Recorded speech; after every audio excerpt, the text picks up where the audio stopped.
We're live. We're live. We're live. He said we're going live on 3. I mean, he didn't lie. You know how they do the I thought like? I thought he, Haven't you seen Wayne's I World? thought we paused. Yeah, yeah, but I think they count down like a few numbers before they do that, right? Uh, Nah, it's in perfect. 3, and then they'll signal 2 and 1, and then they don't say 2 I and was 1. I wasn't paying attention. Actually, We're I off to think a they. great start already. I think they That's actually. how we do stuff around here. Do we have any sponges to talk about? No, we don't. We can't talk about one thing. They are moist. The new Final Destination movie coming out. I'm totally fine. There's another Final Destination movie coming out. I don't see why they have to put a story plot behind it. Death is coming for us because our parents survived death before. Now we're all gonna die. It's so stupid. That's Like, what they just all put a were. bunch of assholes in there, make them survive because of some freak at the beginning, and then kill them systematically throughout the movie. That's all you need to do. You don't need a story behind Final Destination. It's ridiculous. I mean, that's what Final Destination is. Wasn't the second one they were going to die because they survived the plane crash the first time or something? No, there was It- only I think they one guy who eventually like survived, tied it. or 2. Yeah, The yeah, end- and then they like went and saw him like there was anything he could do. It's like, how did you beat him? Yeah, hey man, how you survived? I fucking live in a glass box where everything's rigged. Anyways, that's my hot take on Final Destination. Agree with it? Don't agree with it? I don't think it needs a story. None of us will drive behind a log truck anymore. So I mean, That's what I'm saying. We all learned the lessons. All Final Destination needs is more elaborate kills. That's it. Yeah, 100%. Like, how can you just brutalize this? That sounds like Primrose. I really want the Favorite- next Final Destination to not tell you it's a Final Destination movie.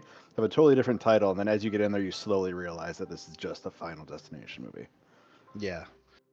Well, the end of the last movie, like not this new one, but the last movie, ends with them getting on the plane causing the first movie, which I Yeah. thought was a perfect ending. I thought that was great. It was. It was a little like, oh, cool. I remember that. That happened in the first one. And now they're like, our parents survived death. And now it's coming after us. We're 21. And now it's just suddenly coming after us. Not when we were in our most, helpless forms as an infant. I'm sorry, Twitch, real quick, but I'm pretty sure Death can take out some infants real quick. I don't know. We all watched Destination, that- Voldemort failed, so if you can't just shake a baby a little bit, come on. As long as you have the power of love, you'll live forever. That is what we were taught. A little bit of a grim band here to start this evening, as we were going to be taking a little break from our original Monday game, as work has consumed the other 3 Disorder crew, and we're gonna chill out, just hang out, have a good old time. We're playing this D&D 5e setting called Obojima. It is a world that is heavily inspired by Studio Ghibli and like Legend of Zelda and the likes. And it is a world where there is magic in the mundane. It is quiet and relaxing. There's the majority of people are farmers and other other tradesmen like that, shepherds, inventors and tinkerers, and there's all types of people that you'll meet in Obojima.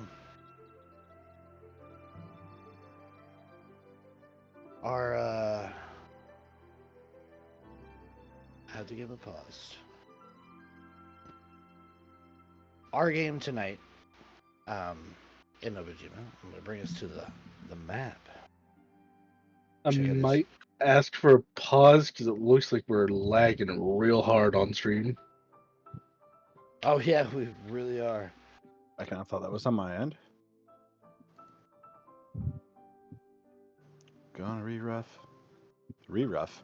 It Refresh. was like it was good for a minute, so I like didn't say anything because I like buffered for a bit, and I was like, oh yeah.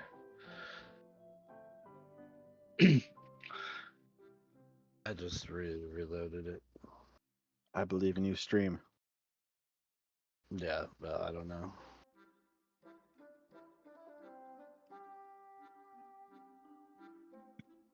Is it good We're all or is it still fucking stuck? No, Sylvan's internet's being throttled over there. That's what's going on. I mean, Did you even on Discord? Let's say it's a little twitchy. I felt that sigh. mhm. Yes. Come on. Wow. I hate my internet.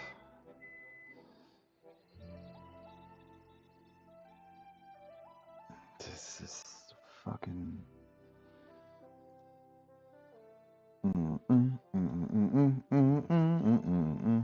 Looking good right now. Okay. At least for me. I disagree. Then Trust Vader. I was like, Trust Vader, I don't. I mean, it should be better now. It's a quarter after one. I'm a little drunk and I need you now.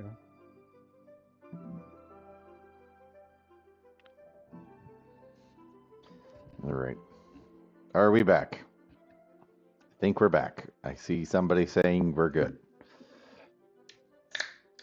My internet Thank you kindly. decided to take a break for a few minutes. They said, you guys want to get started? Nah. What's that? I needed to go get snacks. I understand. The internet said, wait, I need cookies too. But Literally. Wow. Wow, really? Yeah. Oh, Hey, motherfucker. yeah.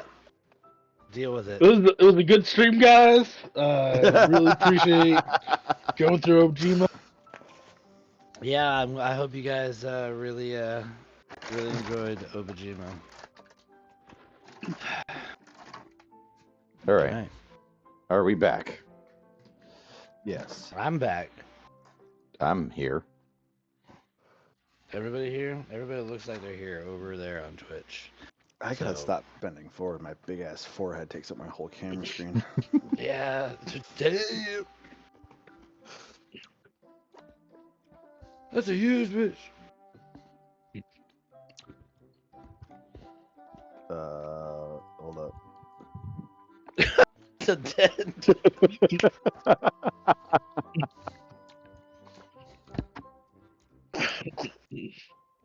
Okay, I'm sorry.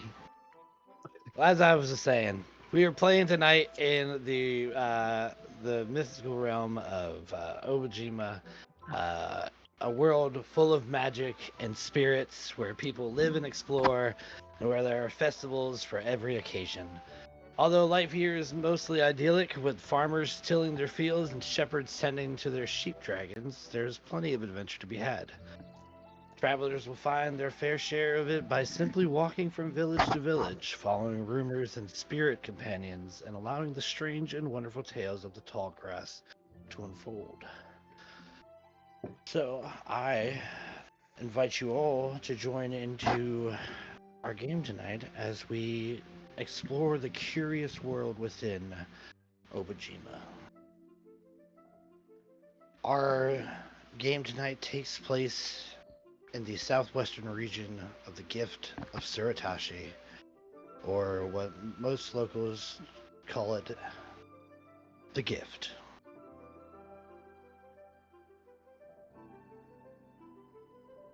Gift of Shiratashi is named after a legendary spirit named Shiratashi who once roamed Obojima.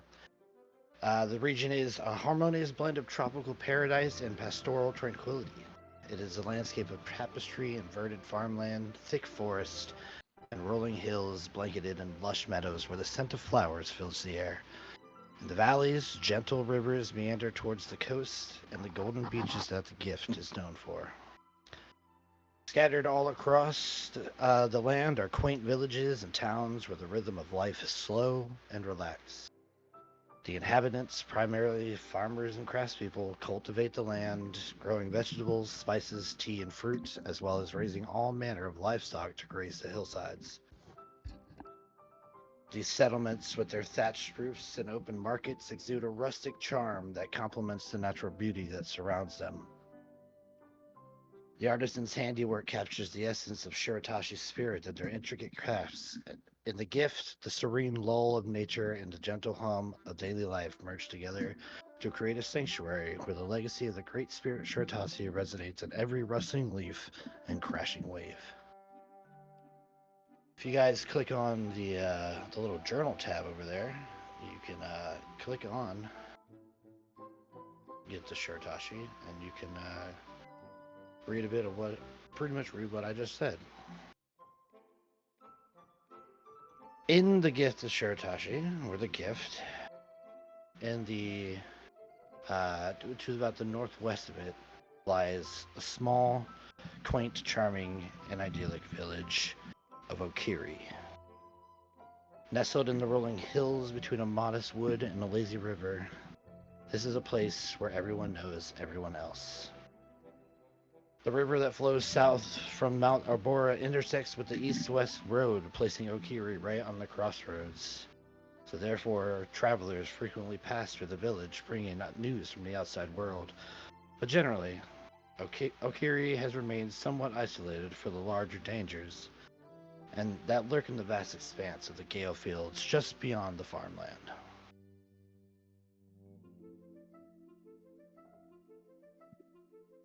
Where you can also click on Okiri to the top up there, number 3, and read the same. As you come into Okiri, you would see a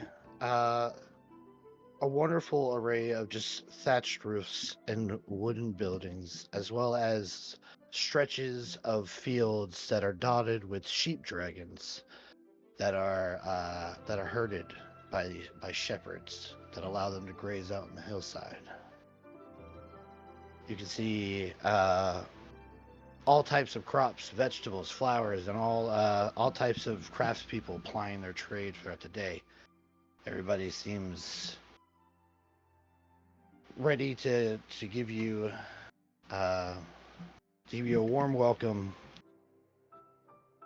and offer you something from their wares. Normally quiet and serene, this morning seems to be anything but, as we hear a commotion cutting through the serenity. It's dull at first, but then as we approach it further and further, it gets more clear and more clear. Oh dear! Dear me! Oh no, I really messed it up this time! Oh no! Knock on some. You guys come. We see the camera pans around to a young boy with a like a messenger bag tossed over his shoulder that has the insignia of the Postal Knights on it. He's knocking on the door to a building that has no lights on and seems to be closed. In fact, there's a closed sign flipped above the door, but the boy seems to be ignoring it. Suddenly, the boy turns around and he says, "You guys, you!" And he rushes over to the three of you. Would you guys care to describe your characters? Tell us about what who they are and what class they're playing. We'll start with Chug. So, Nanette is a witch of the tall hats. So she has a large, like, straw cowboy hat, kind of just over her head. Blonde hair, blue denim overalls, with a kind of a white tank top. She has this like large satchel where she's been just shoving various herbs and plants she's been finding, along with several potions. Uh, she has like a almost like a normal like hiker's backpack kind of thrown over her back too, with like a like nylon sleeping bag. Uh, Oddly enough, she's not wearing shoes, as she just kind of likes to have her feet on firmly like touching soil. Um, next to her, a sheep made of wool, as it has been stitched together. Uh, yeah, Like a that's stuffed animal. yeah, it's like a stuffed animal. Oh, what? It's It's a just sheep coming around with you. filled with wool that she may extract wool from to make her stitch, to use her magic. Okay, well, tell us a little bit about that. Tell us about like your magic and like So how do you cast spells and stuff like that. she is an origami wizard, but I thought it would be cool, instead of origami, she stitches together the things to make stuffed animals. So rather than make a paper cat, she stitches together a toy cat as part of her magic.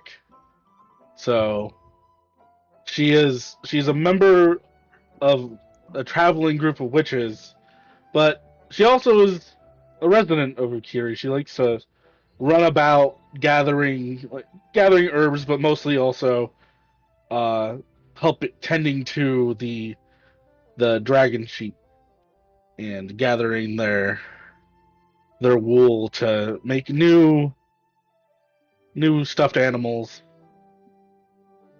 I'd imagine seeing the boy kind of in distress. She's like half reaching into her bag to stitch him like some cute little animal together to like kind of relieve his like uh his stress.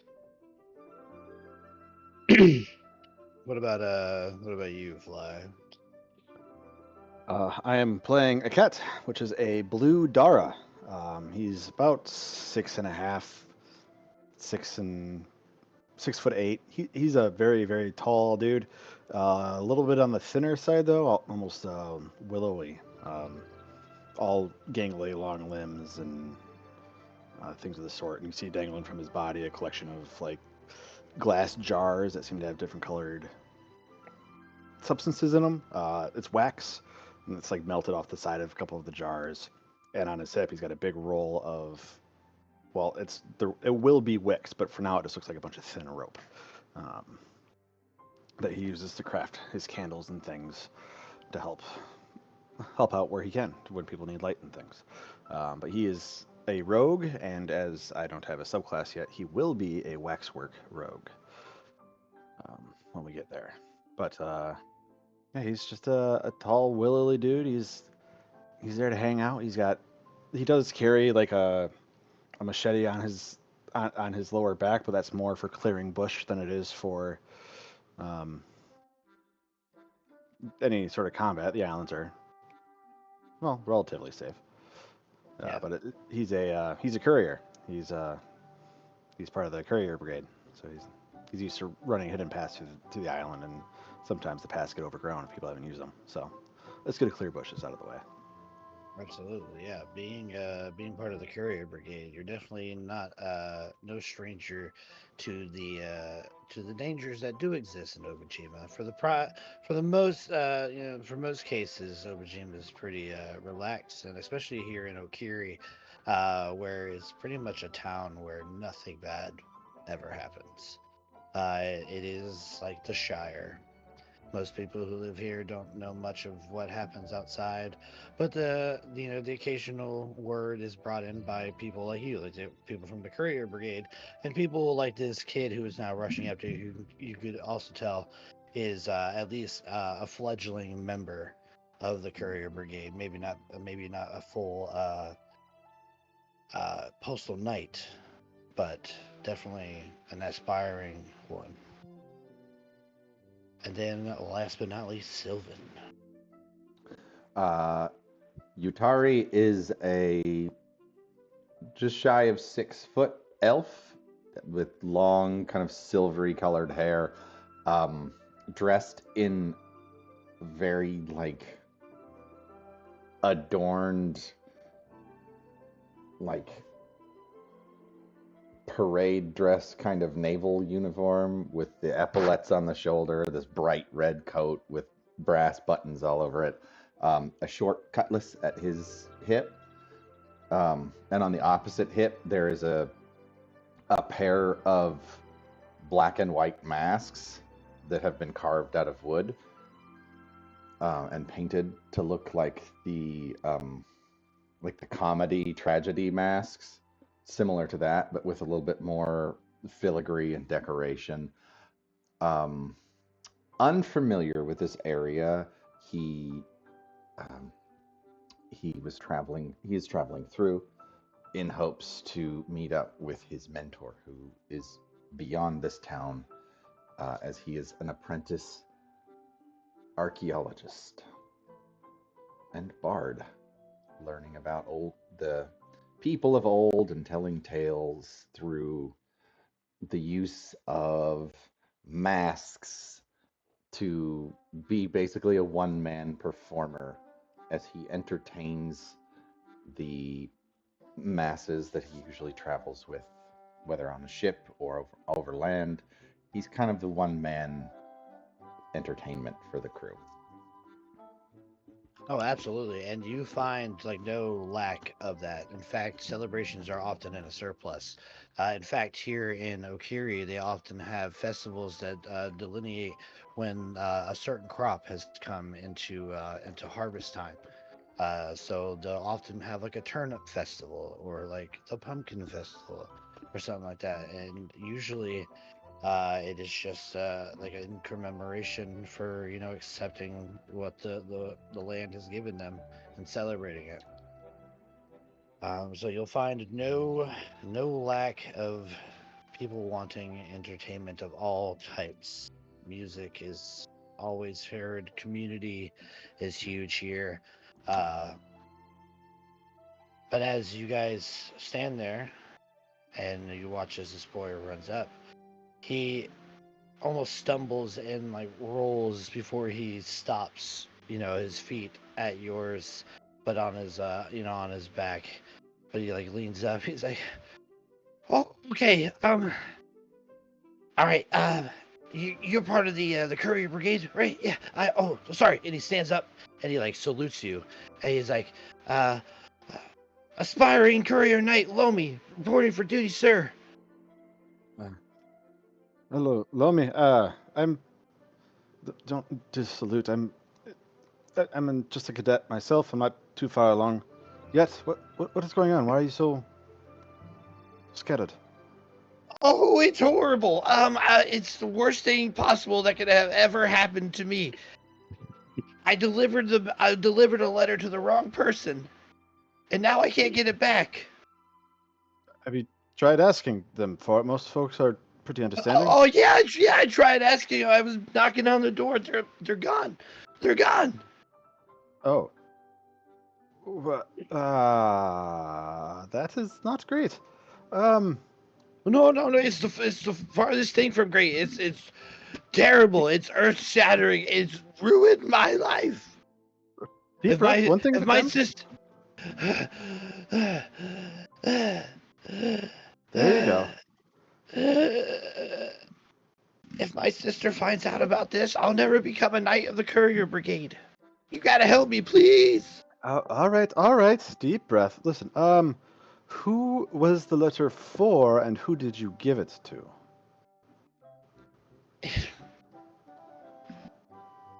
he stands up kind of straight, and he's like, "Sir, you know I can't tell you that information." Well, if you don't tell us who you gave it to, we won't be able to find them. And if we don't know who to give it to, we won't be able to help deliver it. He like takes a deep breath in and then sighs. He's like, "It was a letter for Miss Lindley. Sorry, Miss Linfrey, but I delivered it to Miss Lindley." Ah, I can see how that might happen.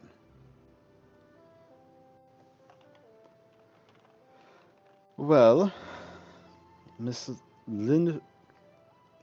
Oh boy. I'm gonna Yeah. get these names. That seems wildly. I dislike it when people's names are this close. It doesn't happen often, but it happens often enough that it just. Well, so we need to find Miss Lindfrey. No, we need to find Miss Lindley to get the letter for Mrs. Lindfrey. Oh, I don't like this already. Letter from Miss Linfrey that was supposed to go to Miss Lindley. I do believe is what he said. Yes. Okay. Well, in that case, we need to find Miss Lindley and. No, nobody can find out about this at all. I'm only telling you because you're in the courier brigade. I understand that, but we need to find the woman so we can get the letter back. We can't tell anybody. If she tells Ashi, it's over for me. He looks around. He's like, Perhaps screaming about it in the street is not the best point of view then. All right, so. yeah. He looks around. He's like, we got to break in there. You want to break into this woman's home. No, I don't want to. I would hope you would do it. Well, let's settle down just a hair. You Just what are you talking about? This is the end of my life. It is not. Everybody makes mistakes. This is fine. Look, This did you he's put it in the mail slot? He's like bawling, crying. His nose is like just snide. Like, How old is this kid? this kid is like 12, maybe younger, and he is Zenitsu all the way. Like, he's losing his shit right now. Like on the ground.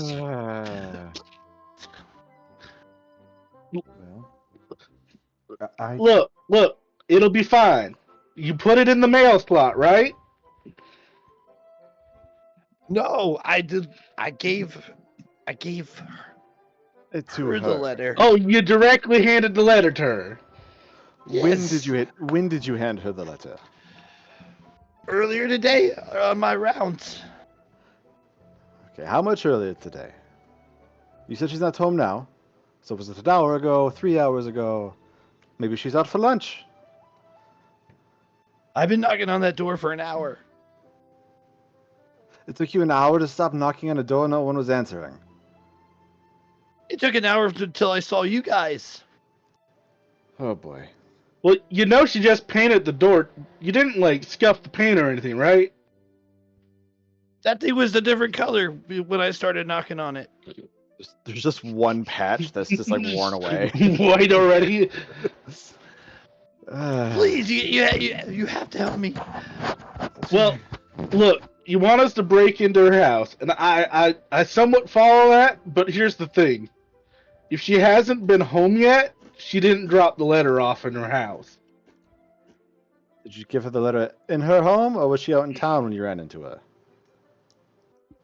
I have to deliver it right to the residence. Okay, so it's probably in the home. Unless she took it with her. Suppose we can knock and... Well, he's been knocking for an hour, so she's not there. As a resident of Okiri Village, what does Nanette know of Miss Ledley? Yeah. Give me an intelligence check. Linfrey.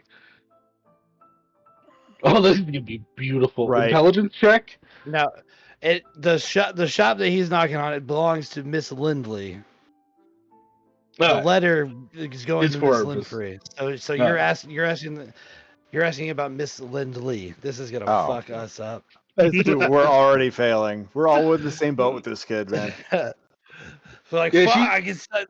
Everybody's like, I get it. Like that's an easy fuck up. Yeah, she wants to know how well she basically has a relationship with this woman's. Like, if she were to go into this woman's house, is this woman gonna like be absolutely pissed, or is she gonna be like, Nanette, what the fuck, or what the heck you doing? You said intelligence. Yes, give me an intelligence check.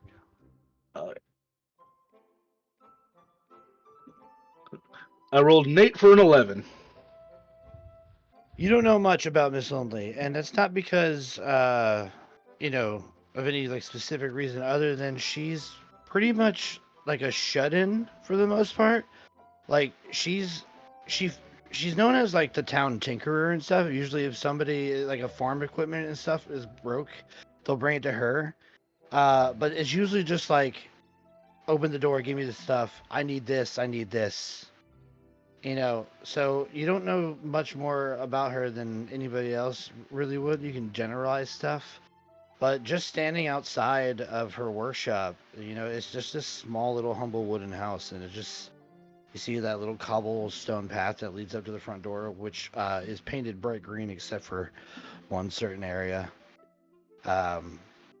You you just it just looks like a small little mundane little shop, but it has a bit of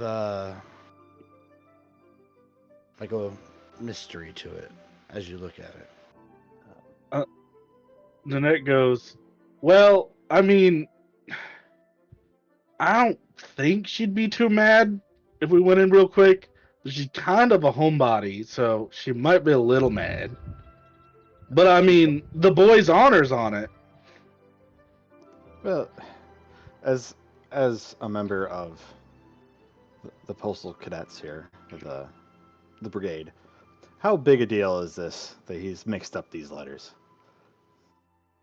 It's not like the worst thing. It is like a mistake that would probably be chastised. But this Yeah. boy seems to be a little bit more worried about what his sister is going to think over the actual organization. Yeah. And he does not want his sister to find out.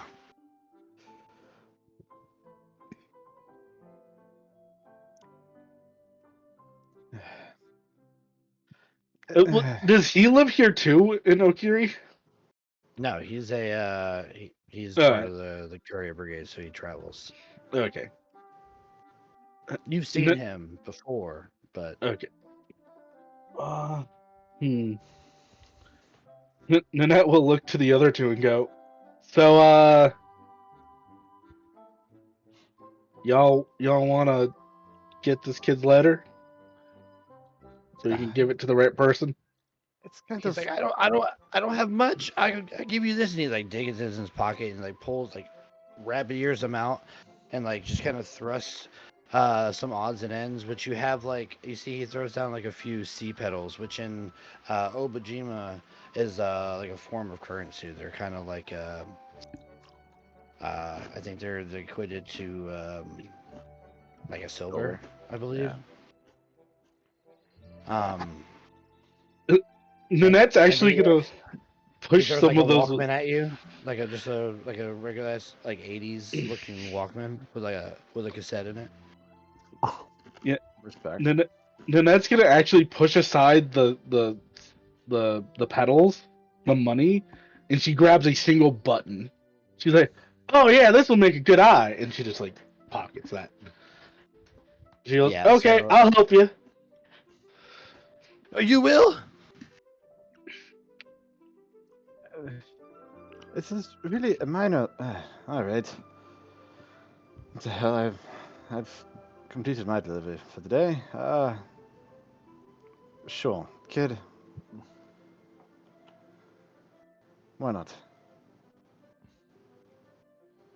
All right. So he's like, he's sniffling his nose. Oh, thank you. keep watch.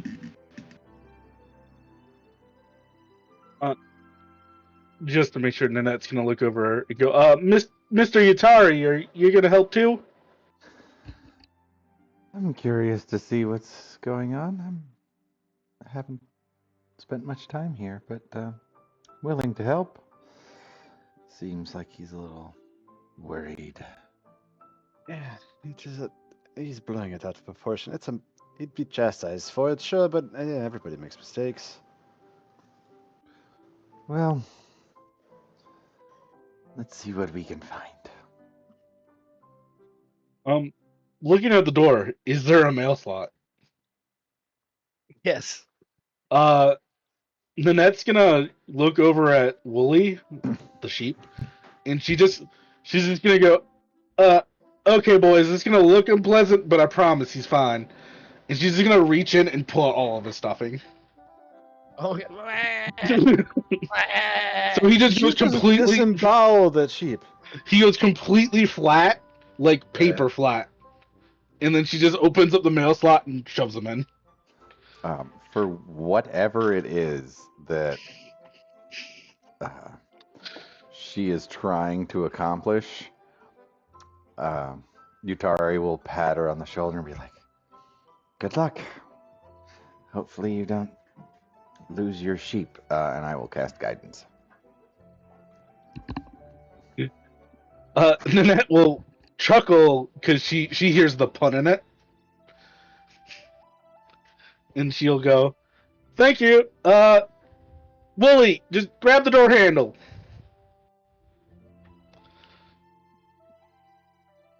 Well, all right. So go ahead and roll me a dexterity check for Wooly at disadvantage. Oh, should I? What would? I don't even know what his dexterity would be. Of a sheep? Yeah, it's not great. Probably not much. Yeah. I'm gonna see if I can find the actual stat block because I know they have some.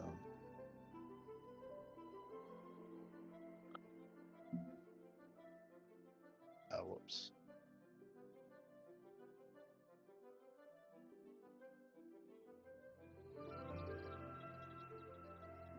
Just roll.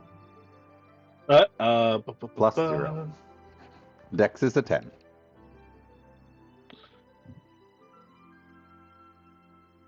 That's 9 total. You just hear an incredibly flat Thump. sheep inside. Ah.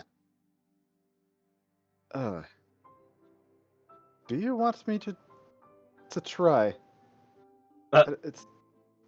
It's the door Yeah. down there. Hold on. Is anyone watching us?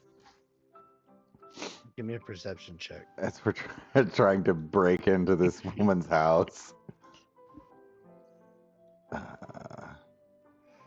And actually, are there other doors or windows in this house? As he shoves the sheep through, can I just peek around the side? So- Perception. Um, Guidance on myself. There's a couple of windows and the door. Do you walk around the house to check out his features? Yeah, probably. Okay, well if you walk around the house, you see a couple of windows. Around the house. You see the front door and the back door, and you also see a what looks to be like an ivory covered double door that leads down to a cellar. Okay. Are any of them open or no? No, all closed. That's an 11 on perception, by the way. Doesn't look like anybody's paying attention to you too much, but there are people around, so you are running the risk of looking suspicious. And it isn't helping that Nanette's having an argument with a sheep through a mail slot. Yeah. I will.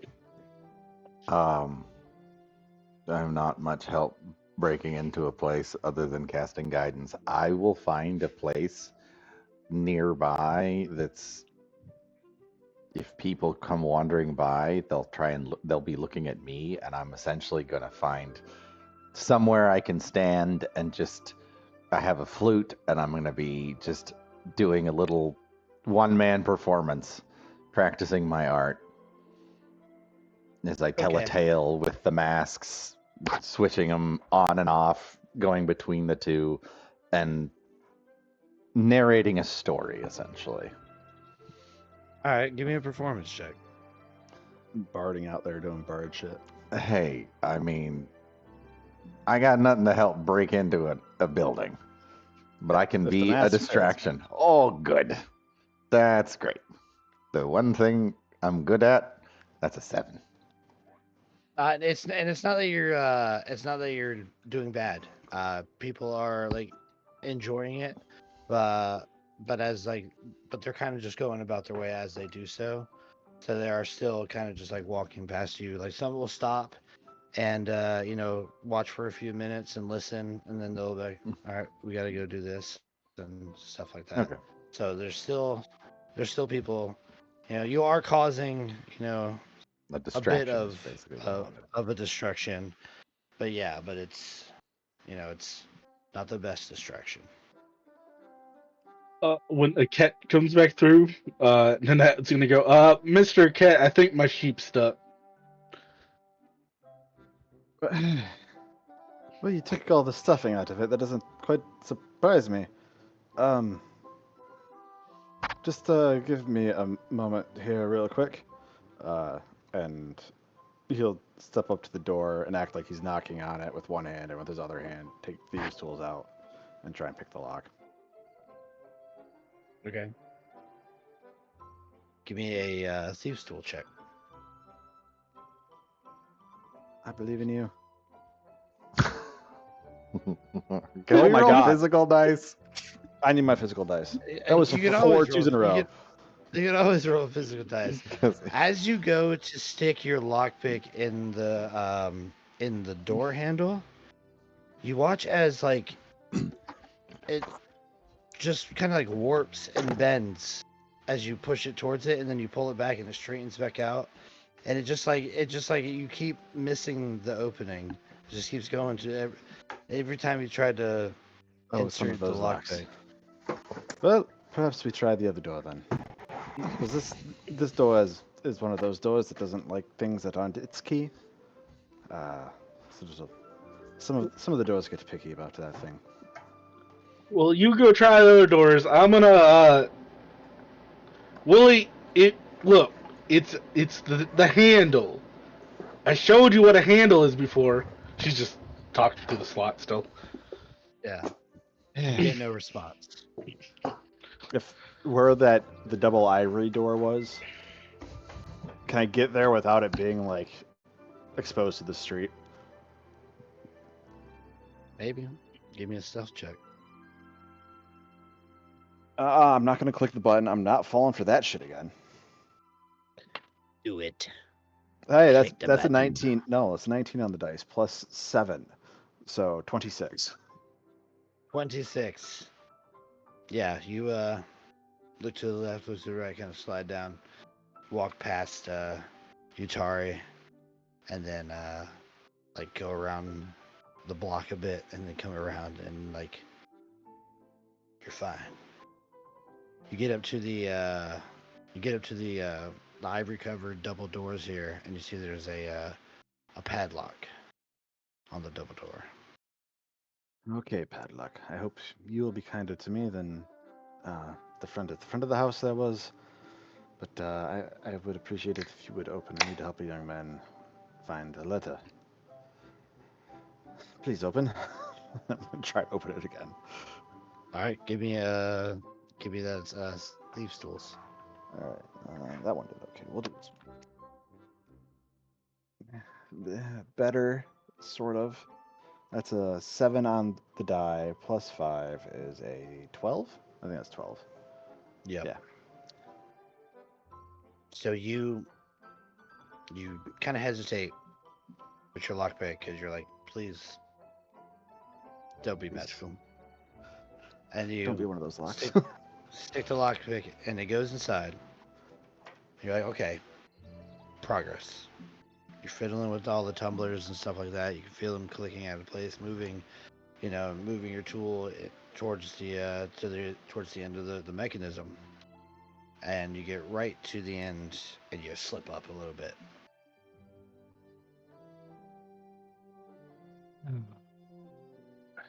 It's just going to be one of those days, right? The crying child, the magical front door, and now a stiff padlock. It's fine. It's fine. Deep breath, Aket. Deep breath. Yeah, it looks like this hasn't been like used in quite some time. So like it's a little bit stiff, but like you were very close. So if you wish to try again, you can. It's just taking you a little bit more time. Yeah, he'll give it another go. Been a while since you done this. It's fine. It's okay to be out of practice. Natural one. Oh man! So as you like try to talk yourself up, as soon as the lockpick is in there, you just shove it too hard, and it just bends all to hell. Well, it looks like the kid's gonna have to deal with the fact that he's not getting the letter back. Oh well. Some days you win, some days you lose, and some days you bend your fucking lockpick. I think you're over. Yeah. Well, I tried. Thank you guys. Thank you guys for joining. We'll catch it next time. I hope you enjoyed Defeated what Obojima by a has to door. offer. Doors are the worst Doors. enemies in D&D, man. All right. After giving a performance and seeing that I'm not really being a very good distraction, I will return and I am going to try.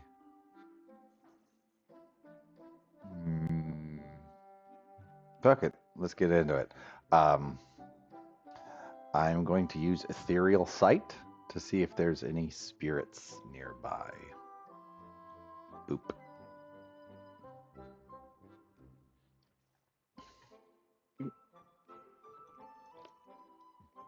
And if there are, I'm going to see if one of them will help open a door.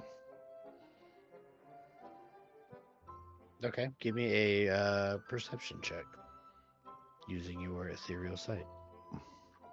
All right, let's try this. +2. That's cocked. 16. Finally, double digits. 16. You see a few spirits kind of just hanging out in the street. But nothing that would probably help you could possibly help you open up a door. Okay. Well, that hangs out for an hour.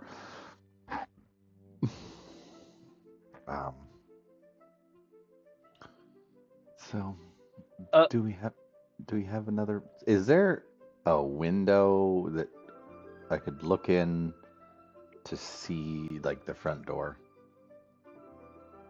There are windows, but it seems that all the shutters are like closed. Oh, Do the shutters are like hinge shutters? Like if something was in between the window and the shutter, it would like push it open.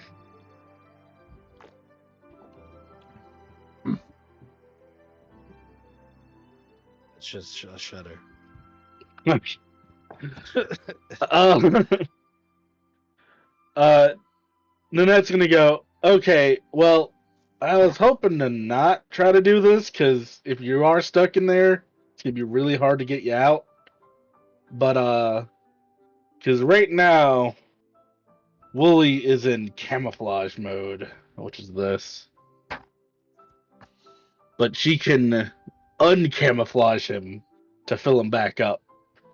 So she's gonna like pull out all the wool, and she's gonna like blow it into the slot, and it just flies back into Wooly. Meh. And she go, Yeah. Will, you got a little bit more substance now. Do you think you can try the door handle one more time? What is your sheep's name? Wooly. Wooly sticks their hands out and it shows you the fact that they don't have hands. I've got these little knitted hooves. Hmm. Making Wooly sassy. No, Wooly would be 100% sassy. That Then sock puppet mouth. Nanette's like sitting there and she's just like scratching her head. She like takes off her hat, and you can tell she's frustrated because her hat came off. She's just like, "Well, dang nabbit, Wooly, what do you want? I can't give you hands because then you wouldn't be a sheep." Still arguing Yeah. through the mailbox. People are starting to get suspicious.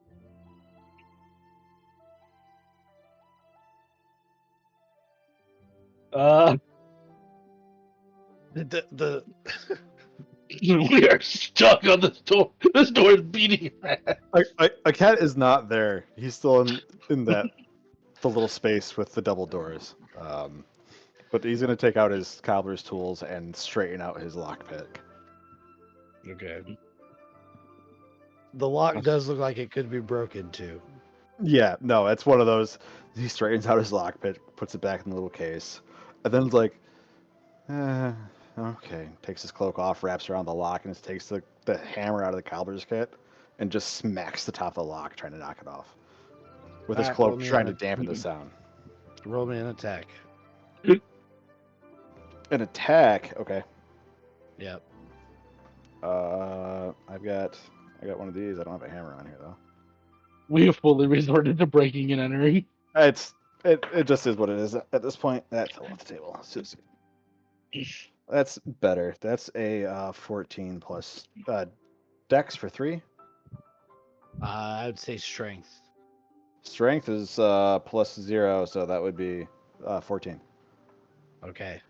So after sitting here straightening out your like using the metal itself of the door to tap your pick straight, as soon as you get it straight, it just falls, like it breaks in half.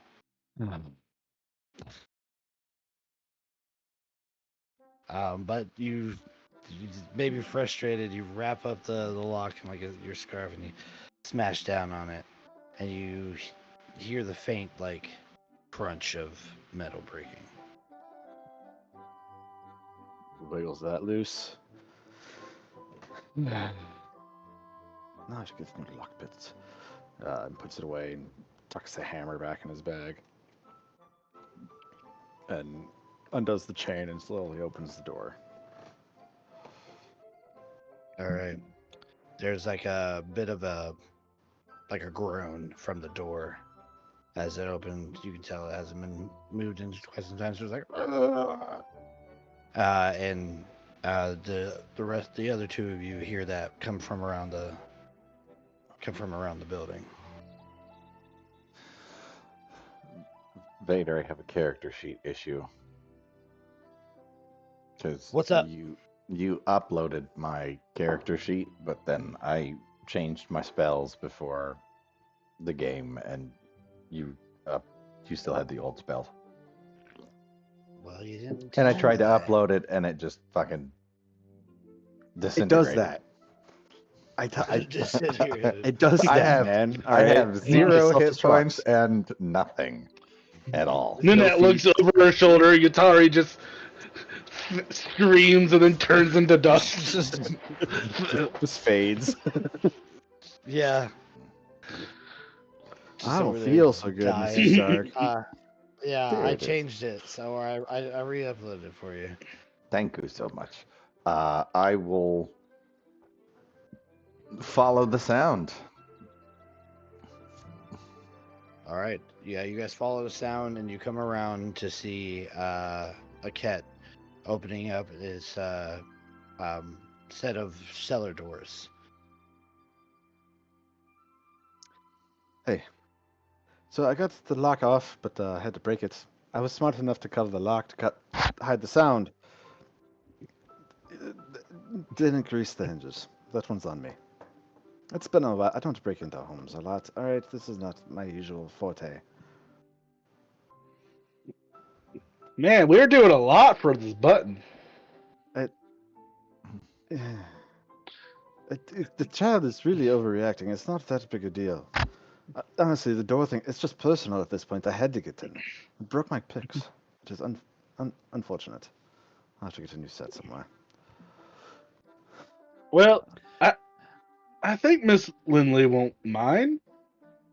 I hope not. I just broke her lock.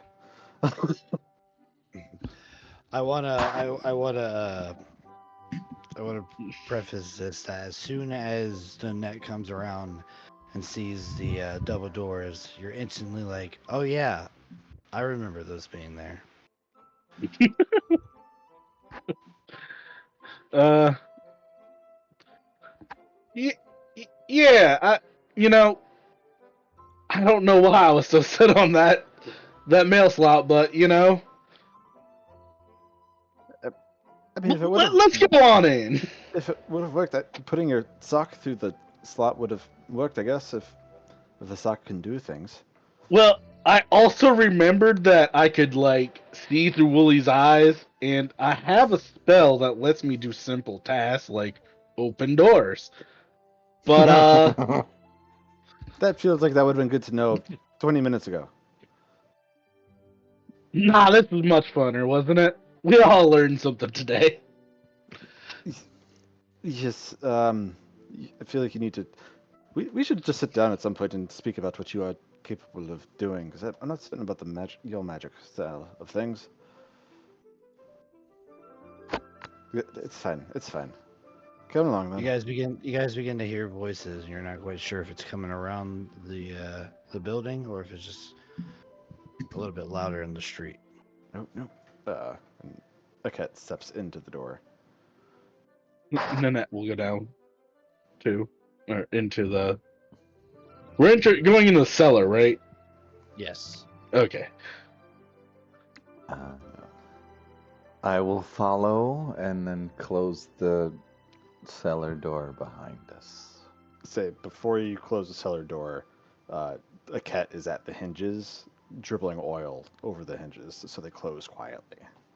Instead of Okay. screeching, because somebody doesn't do general care and maintenance on their hinges, it's very frustrating. Nerd. Yeah. Yes, I am. I'm sorry. Squeaky doors bother the hell out of me. You know how many doors I walk in and out on a day? It's insane. I feel you. Okay. Well, the shadowy cellar smells of damp earth and some pungent, unrecognizable odor as you guys enter. Perhaps this is from the centuries of bubbling concoctions that now stain the earthen floor. As you come down, magic flames flicker within soot-caked lanterns that hang on the walls, each casting an eerie glow upon old wooden crates and rows of sagging shelves that hold all manner of dust-covered bottles and curios, some of which are covered in sackcloth. As the last of you steps off the staircase, the ground illuminates in the sporadic arcane glyphs that cover the cellar floor. In an instant, your perspective warps. Your eyes blur before focusing once more on the world around you. As you look about, you quickly conclude that you have either shrunk down to the size of a mouse, or this house is a lot more spacious inside than you initially anticipated.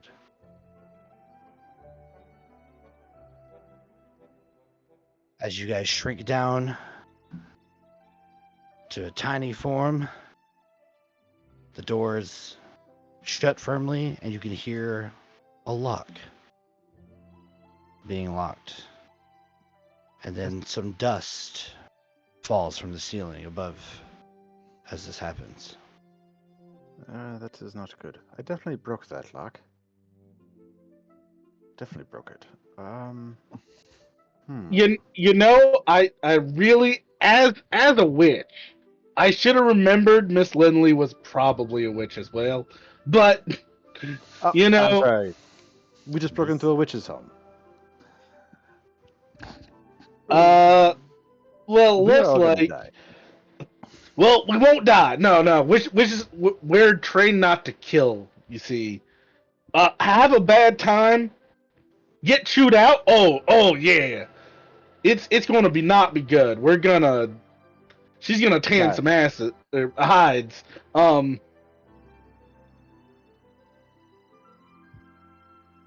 Well, I say we go quick. Wait, this is gonna be odd. Nanette, This is was not- it? Yeah. Well, let's get out of here and then we can have a conversation about thinking ahead.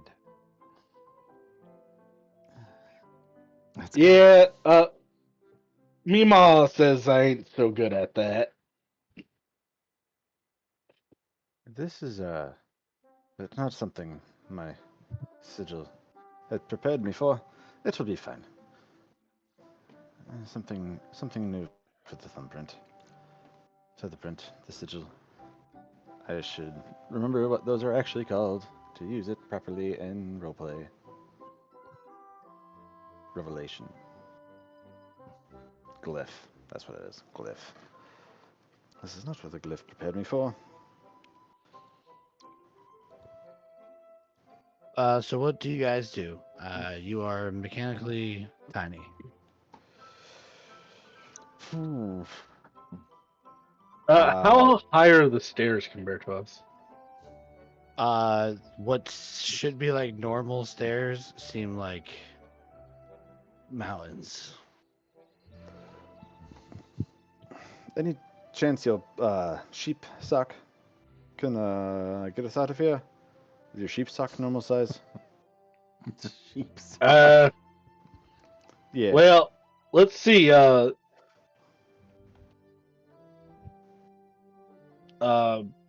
Nanette, I actually, Chugman is doesn't remember how Find Familiar works.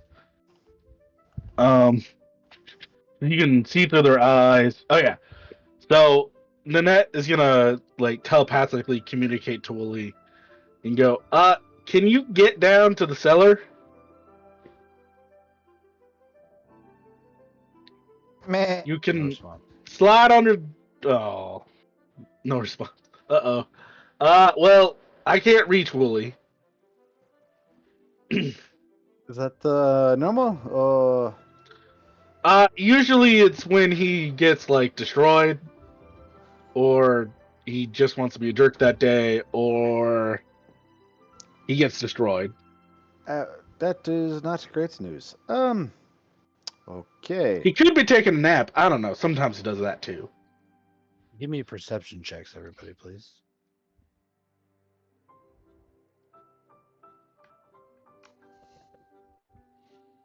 Uh, 17. 16. 17 as well.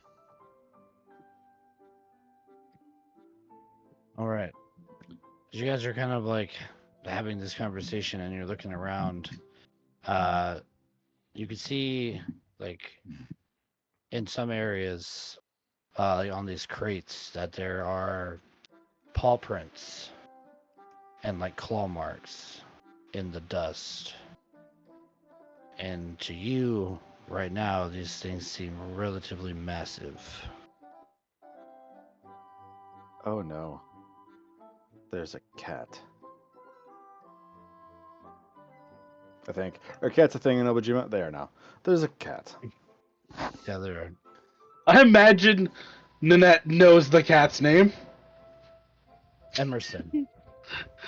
Yeah, Nanette will go, yeah, she knows that cat. It's Emerson. That is not good. Again? Why's that? Thinking Um, ahead. So, cats like to hunt small things, right? They're very good hunters, very proficient, very efficient creatures, right? Good mices, right? Yes? Yeah, I'm a witch. I'm well aware of what cats do. Great, great, great. How big, roughly, do we appear right now? Oh, only like the size of a mouse. Uh-huh. Are you putting together the problem yet? See, honestly, this ain't worth the button. Yeah. Next crying kid stays crying. We need to leave. We need to leave right now. Well, I don't want to die by cat. I'm sorry. So, I don't- door I don't closed trust behind cats. us, which I believe is to the north. Yep, this What is that is. where you came in. Yep. Okay. I can't do even- There's That's not there's a staircase over here, mhm. as well as like bookshelf that kind of goes down into L form here. You said there was a cauldron? No. Okay. I said that. It just smells like there used to be. Yeah. Okay.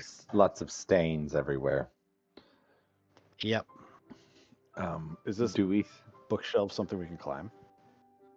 It sure is. It'll take you some time, but you sure can. You guys gonna look through this room? Yeah. And I'm sorry, Sylvan. I didn't mean to cut you off there. Oh no, I was gonna say, do we see any means of climbing up? But a bookshelf is as good as you can get, I guess, when you're tiny. Yeah, the bookshelf you can definitely climb up on. You guys want to give me athletics checks to see how well you do. So, I have a climber's kit. Can I use that? You can. I have an idea. Nanette will raise her hand. Squints at you suspiciously. I can make a bubble that we all can fit in, and then it floats like 4 feet up in the air. I mean, we're the size of a mouse, so 4 feet's a long way for us. That's. I mean, I think I like the idea, but also How I do don't we know about get, putting a floating bubble thing around where a cat might be. also, how do we get That's out of the also true. bubble? If it just floats straight up. Well, let me describe the spell to you Hmm. in the form of this. Uh, In the form of this. post the spell in chat.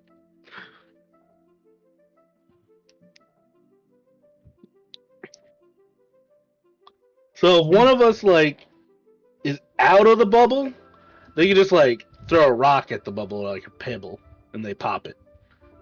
So then the other ones of us could put down a rope. I'm not opposed to this. However, based off of what you're telling us here and what I am reading with my single eye, it needs to be affected from the outside to move. Yeah, so someone outside the bubble pushes it up, and then two of us float up. We get on a shelf, and then we drop a rope. Right. But the bubble is always 4 feet off of the ground, and I am currently 6 inches tall. Yeah, do you have anything you'd like sharp, pokey thing you throw out the bubble? Yes. However, we will be in the bubble 4 feet off of the ground, and we are 6 inches tall. There is a falling there that I don't really want to deal with.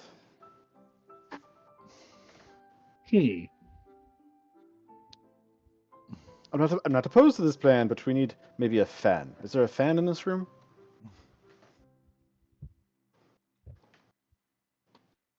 Ooh. I'm so regretting not taking a mage class right now. I'm I just need- amazed that so far in our adventure, a door and now a bookshelf is getting the best of us. Man, Uh, environments are more dangerous than enemies. I will attempt to climb with my +0. Okay. Wait, is the wizard the strongest member of the party? Yeah, absolutely. That's a natural one. Natural one. Very nice. I don't even get So off the ground. as I pull the Yutari bookshelf like walks down over, on there's like a piece of like cloth hanging off one of the shelves, and like you push something over so you can get a little bit of like leverage to reach it, and you tug on it, and you're like, all right, yeah, that seems firm.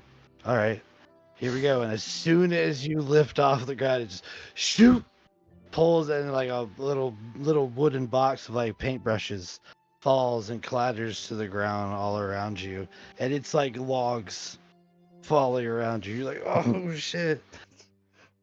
And then you guys like there's like echo of like the wood clattering, and then there's like a brief moment of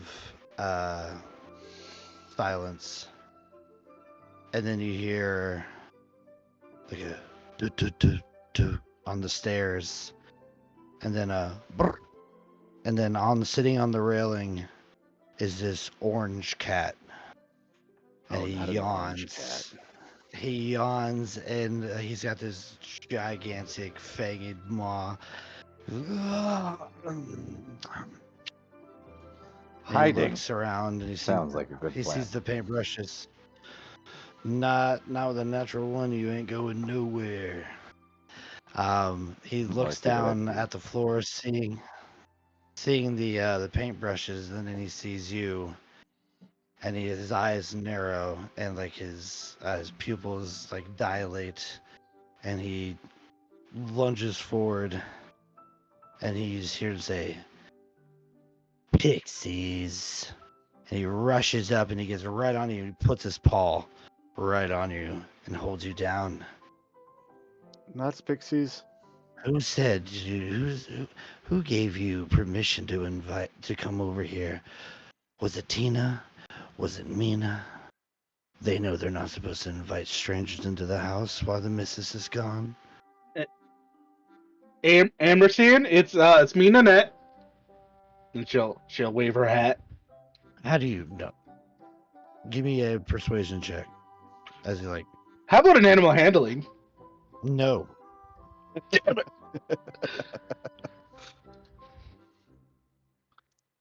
Hmm. Why?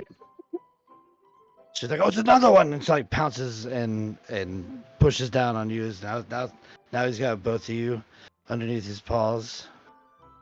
How do you know my name? Who are you? I have brought you lots and lots of catnip, Emerson. It's me, it's Nanette. Where's it at? Show me it. Nanette will actually dig through her bags. Imagine she actually does have random herbs in there. She goes, well, look. She's gonna pull out a. What are we gonna pull out? I hate my bags. I don't move. It can't see me. You don't move it, Based on can't see. movement.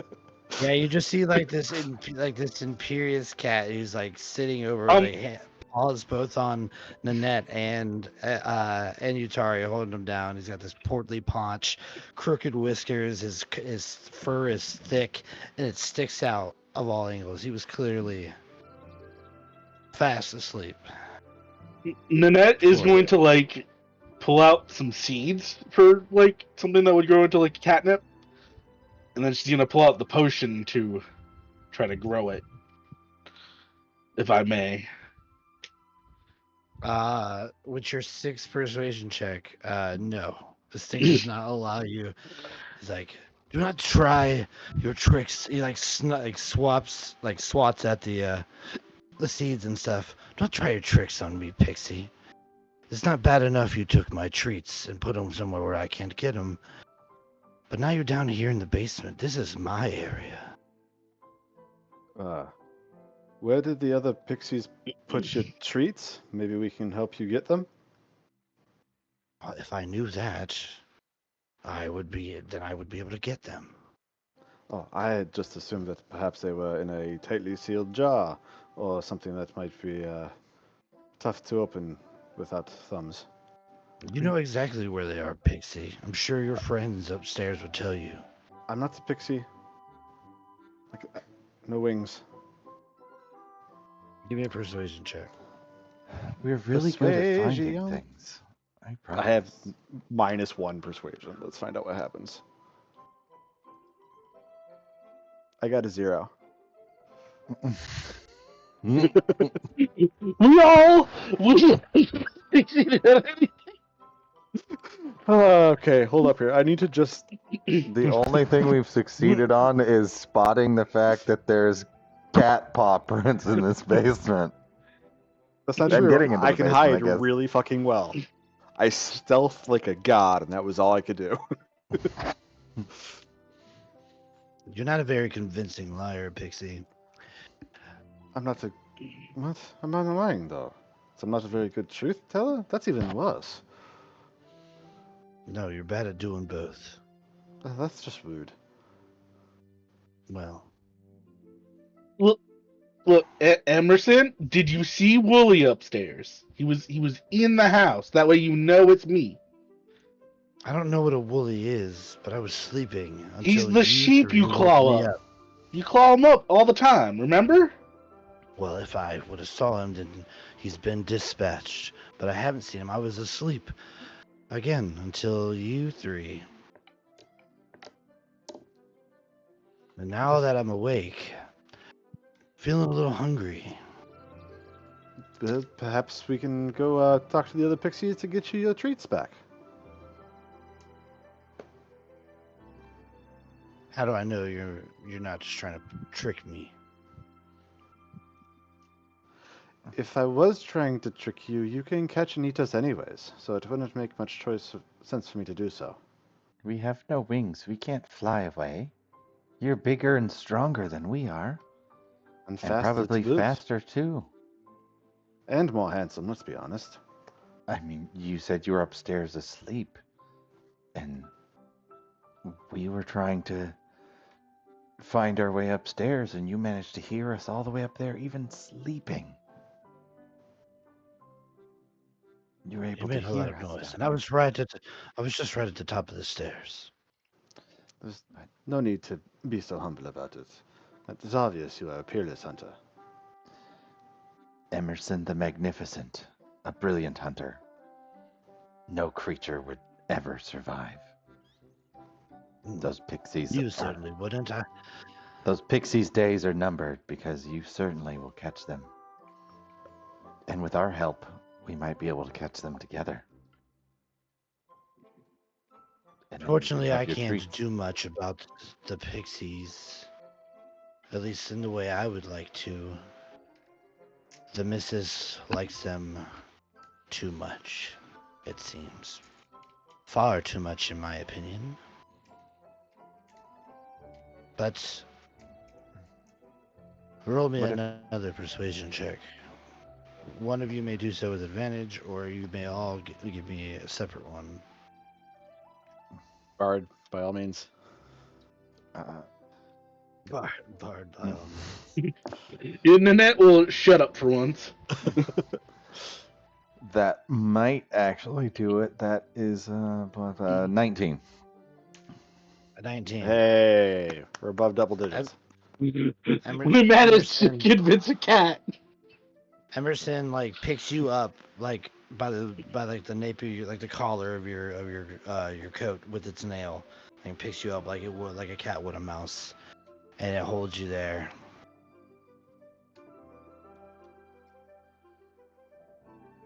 How exactly do you plan to help me get my treats from the pixies? Well, You're small. small things. Notice small details. When we find you tell us where your treats were kept, and we'll look around and see if we can find something very, very tiny. Almost too small to notice. And we'll look for clues. If I know those wicked cretins, they probably put them up someplace high where I can't get to. If you're not a pixie, you can't fly. Is that true? So if I slung you across the room right now, you wouldn't be able to do anything about it? I'd really rather you don't. I mean, proof that we can't fly. You see the paintbrushes on the ground? That was my attempt to try and climb up. That's how you found us. Horrible thing to climb up. Well, I- when you when well, you're if you this aren't small, there's pixies, then not a how lot of did you get in options. here? The door. And why are you coming in through the cellar door? Nobody was answering the main door, and the lock there was being rather unfriendly. Oh. Oh, the missus. I forgot that she has some wards around her house for intruders. Well, if you are going to help me get my treats back from the pixies, then I suppose I can do you a favor as well. I know where you could find the potion that'll restore you back to your normal size. Once you leave here, of course. Okay, that would be very useful. I'm a And fan of one that more idea. One more thing, and like to kind of, the cat like kind of like gets you all in like one little like area, paws on both sides of you, claws sticking out, and gets close. You're not here to steal from the missus, are you?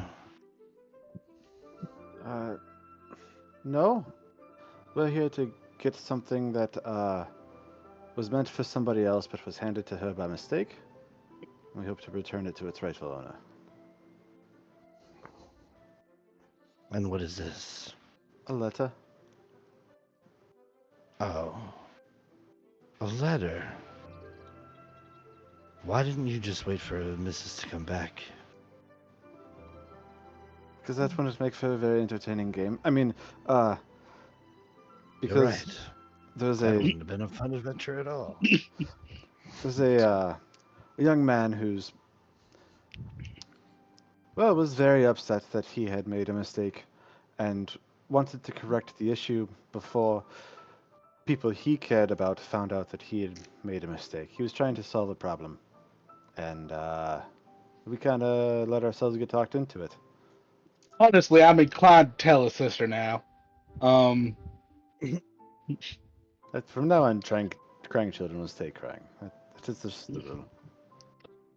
And honestly, I think if we get out of here, I'm gonna get Emerson a tuna.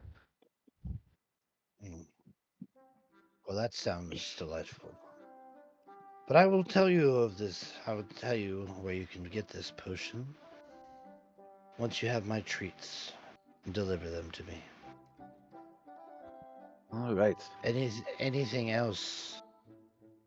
Well, the pixies don't get to you. I will. Fair. Well, speaking of that, your treats are like most likely upstairs, right? Yes, probably on the main floor. All of this talking has made me very tired, so go on and get. I'll be waiting for my treats here in this box that has now been emptied on the floor. Steps into the box, settles down into it, closes his eyes. All right. Rich then. I will start the hour-long walk it takes to get to the stairs because it's probably like 4 miles away by perspective, right? 4 hours later. So you guys walk into like a desert. Dust bunnies roll by. Yeah. Hey, that's a thing in this setting. There are creatures known as dust bunnies, and I think currently they're bigger than you, so that'd be terrifying.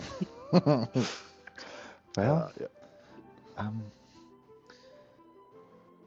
why don't we try and tackle the stairs together? I mean, you look like a strong wizard, I guess. Well, I mean, I'm a witch, but yeah. Look, I'll try to climb the stairs. What if we boost you up and then you help us get up? As Yeah, you're I on can do top, that. you're stronger than us. You guys make your way over to the staircase. What would normally be like a normal staircase is now a series of towering steps, each one about 15 foot tall, relatively to you. Jesus. As you stare, and this kind of like staircase just like elongates a bit. You can see at the top there's a landing piled with books and boxes. 15 feet. Okay. Jesus. we guess This what, is so guys? OSHA approved. This adventure. We are Let's just centimeters in height, y'all. let's just attack the cat, die in a blaze of glory, and be done. Because I have Man, nobody here is strong. Like, I've got a for climbing real. kit. I'm gonna start climbing up these things. Look. Okay, See you guys I later. didn't want to use all my stuff right away, but I have tricks. Just let me get my stitches out. As Listen, I'm I gonna. thought I was 6 inches tall. We are closer to like 6 centimeters tall. All right. That or these stairs are very, very dangerous and very steep. One of the two. Yeah, so it's like I was thinking like 8 feet tall. No, 15. Boost 15, up, and you're there. So we're like an inch I'm not tall. gonna. I'm not gonna rake you guys like over the goals on this. Like, it's just gonna be a little arduous for you guys to climb. I do just want to ask you guys. I do want to ask you guys to just roll one athletics roll. Because of the climber's kit, I will give you guys a plus D4 to the roll. Can I also cast guidance on myself? In addition I'll to allow that it. plus. Okay, that's a 15. That's a 17. That's an 18. Okay. So you guys, it's like I said, it's arduous. It's a lot of climbing up with your climber's kit, anchoring stuff in, belay on, all that shit up these stairs. But eventually you make it to the top. And you Sparta shimmy kicks back underneath. down. Yeah, you get murdered at the top. But no, you're able to kind of slide out through the gap into the main area here. As you make your way out to the Second, Nanette gets the main landing. She's gonna go, Wooly! Oh, you guys are just gonna be freaking huge. Oh wow, what the hell? Freaking huge. Yeah, I'm gonna make you guys tiny. That's Jesus. Very huge. Yeah, well, I mean, it's not a big house, so each square is 5 feet.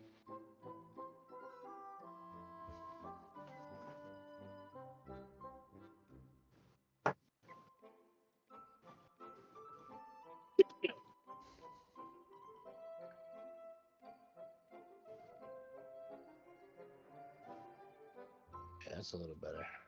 All right.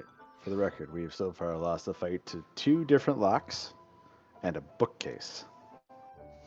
And a cat. I love it. don't count as a fight. That was a cutscene. So as you guys come into the main area here, you see this is obviously where Miss Lindley fixes all kinds of farm tools and some first stage artifacts. You see there's like bicycles, and like pairs of sunglasses. You see there are 3 main areas: the hallway, which is well, where you guys are right now. So you'd actually have to come out here to see into the main area.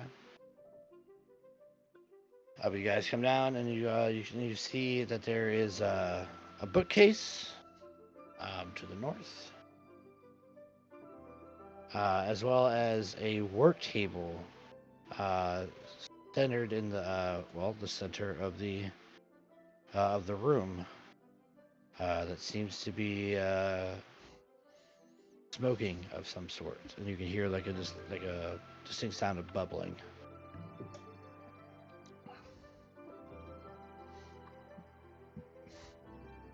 So then you come up and you say you shout for Yeah, she calls out to for Wooly. She goes, Wooly! Wooly. So you call out to Wooly, and you don't hear anything for a moment, and then suddenly you just hear, "Ah," and you look up, and Wooly is flying above you. And That thing's about right, Wooly. That's what you get. You should have listened. Got the door and, in. you, and as Wooly hears your voice, she looks down and stops, and then a pixie runs right into her, just and then like pushes themselves away from the wool, and you see there's just like an indentation in the wool of the pixie, and it's like, "Gotcha, Wooly, you're it." And then the pixie, I can give you guys a. Don't be alarmed how huge this comes up on this map. Your We're lord. gonna die. It's giant. Man, I'm having flashbacks the last time we dealt with pixies. Desmond had to burn down a forest. So you see this one pixie with like her hair pulled back and stuff like that, like looks down, following the gaze of Wooly, and she sees you guys, and she's like, "Now what are you doing in here? We're playing with Wooly." And then you hear like another voice. "Good question, sis. What are you doing here?" And then, did I put the same picture for both of you? Yes, I did. Who are you that I just put out here? Okay, that's Tina. Mina's got a different face. Oh, but yeah, you see these two pixies now appearing, and they're just kind of looking at you and like blowing raspberries and making faces. "We didn't invite you to play." Well, I mean, you're playing with my familiar. Nuh-uh. I mean, I stitched my name into his hooves. That's impossible. What's your name? It's Nanette. These hooves aren't big enough for that. Well, I mean, I'm a really good stitcher. I don't believe you. You're trying to take our friend. No, we're not here to take your friend. We're here because we were trying to find paper to make paper airplanes, and we need a special piece of paper that's hiding in an envelope. Can't make paper airplanes out of folded envelope paper. Here's the other one. You can. My friend Annette here is very good with arts and crafts. But you seem like you wouldn't be interested You're good at in arts and playing with crafts. paper airplanes. I love crafts. They both say simultaneously. Nanette will go, well, yeah, I mean, well, what do you want? A bird, cat, crab, frog? You don't want the dragon. Like, Well, why not? The dragon hurts. I don't know why the dragon hurts, but the dragon hurts. Well, now I want the dragon. No, like, the dragon hurts. What, are you scared? No, because, like, okay, look, I give you the dragon. Sounds like you can't do it.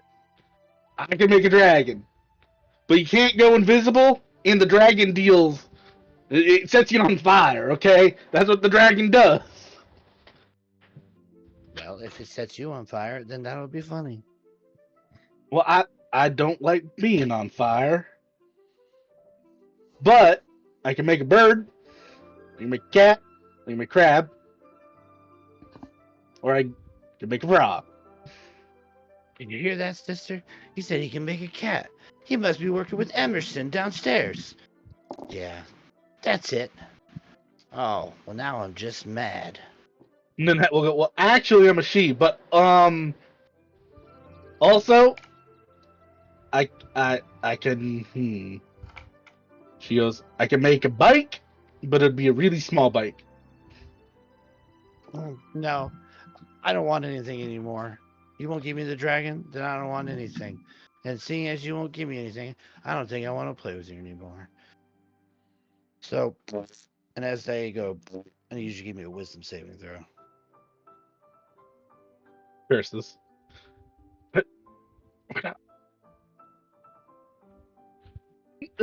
Dog, go get real dice. No! No, believe it, Virgil. As soon as you go to say something, all you hear is just like, and you guys look at Nanette, and she's just drooling at the mouth. There's nothing behind those eyes. And the pixies, the pixies start laughing like, "What? Oh, now you're a big dum dum." And they go invisible. And they Can start I laughing. hide? Can you hide? Can I just hide? Sure. Give me a stealth check. That's going to be a 16, 9 plus 7, 16. Those Okay. pixies so huge. So you like, they're giant pixies. They're considered a large fae. Your lord. So like, Damn. they're insanely they're huge to you guys right now.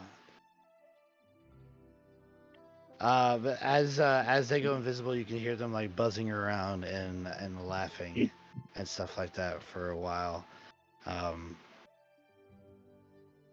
Roll me a d10 there, and then that. Let's get it. That's 4.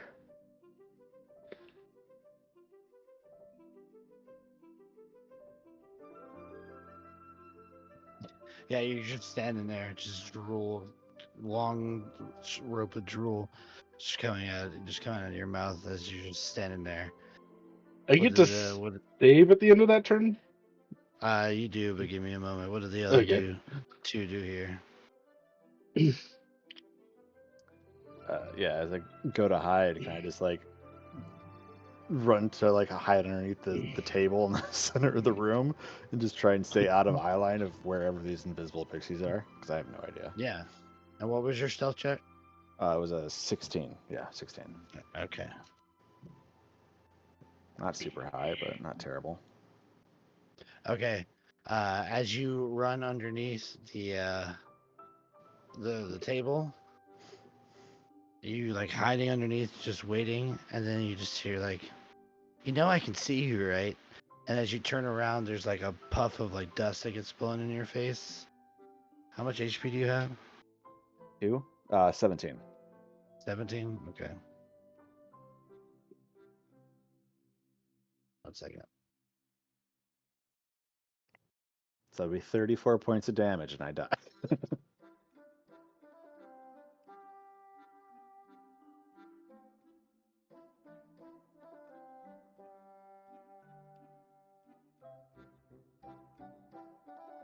How much do you have? 17. Okay, you fall asleep. Sweet. Napping. What does Utari do?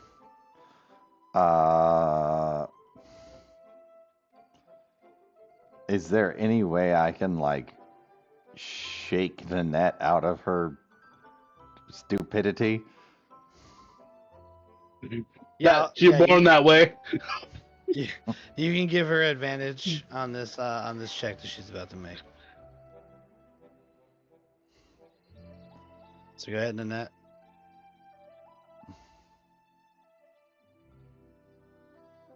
I got a 22. Okay. As you wake up, just drool going everywhere as Utari is shaking you, and you come out of your stupor. Nanette will scream the only thing she thinks that might get these pixies to leave them alone. I can make your pancakes! I can get your pancakes! Who wants pancakes?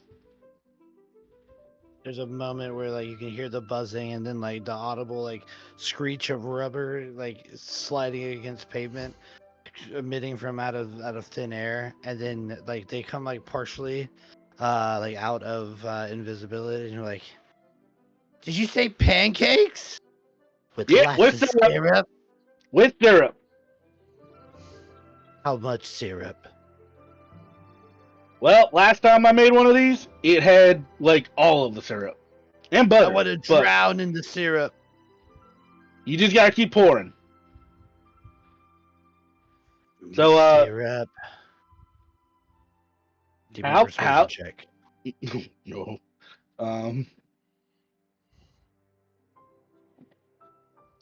Man, those points in strength, they help.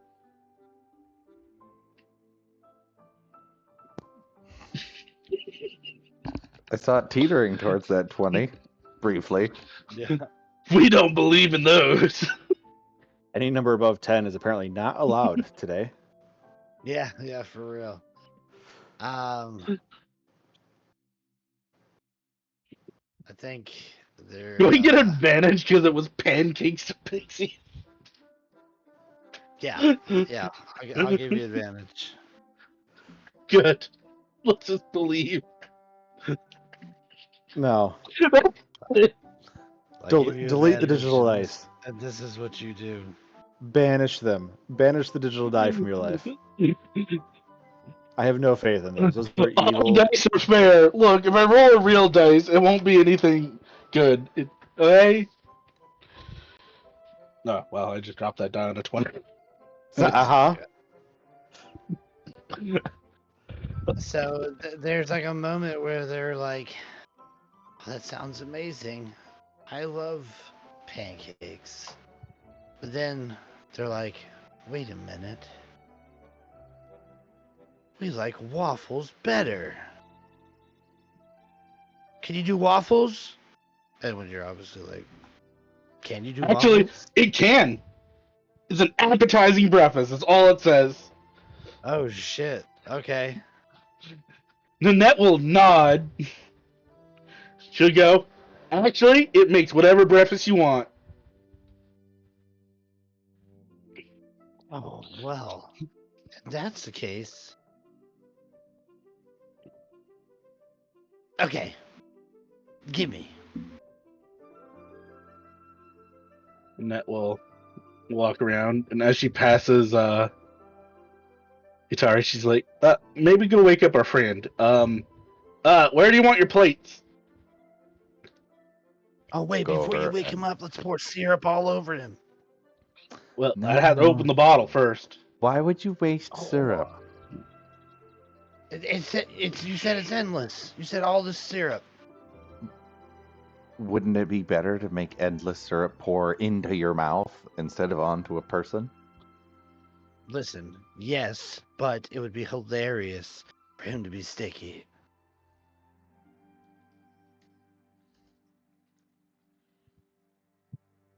I'm gonna go wake him up.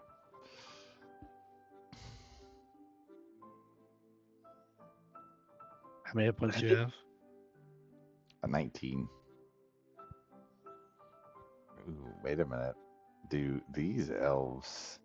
No, these elves don't have the same resistance to falling asleep. Good to know. You are not immune.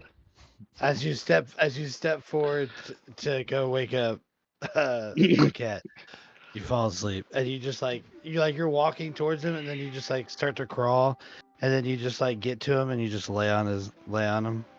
Can I And just now you like guys not? just cuddle Can puddle. I just not crawl and like walk towards him and maybe just fall on him to wake him up? Nope.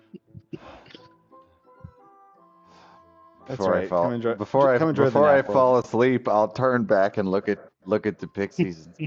How many pixies does it take to screw in a light bulb?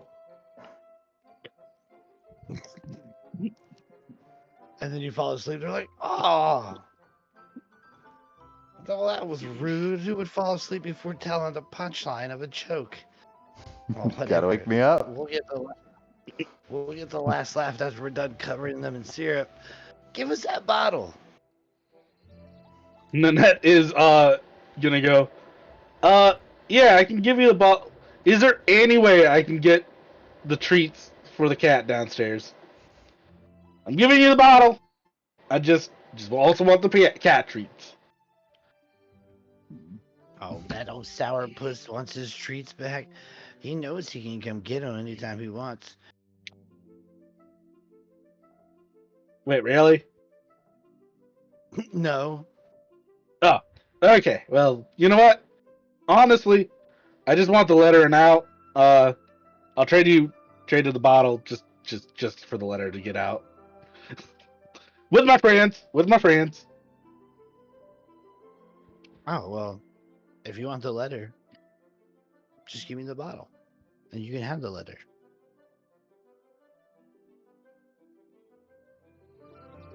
You know, this is where a smart player would insight check. Nanette will get look down at the bottle. She go, yeah, you know what? Sure. She holds up the bottle. All right. They grab the bottle. How does this work? Alright. So, when they pour the bottle, there's a D4, and that is the number of servings it creates. When this liquid quickly forms into an appetizing breakfast. There's some bread, pancakes, or pancakes. It's like any appetizing breakfast. A creature consumes a serving, feels satiated for a day, and his exhaustion is reduced by 1. It takes a whole minute to consume a serving. A creature benefits from this fat can't do so until it finishes a long rest. The food lasts 24 hours, so I assume it stays hot for 24 hours. And here's the Nice. picture. Feel it? I don't know if you can make the picture bigger, but it literally is just a bottle pouring out pancakes. I cannot from this. I got it. I have a way to put it in VTT. Okay.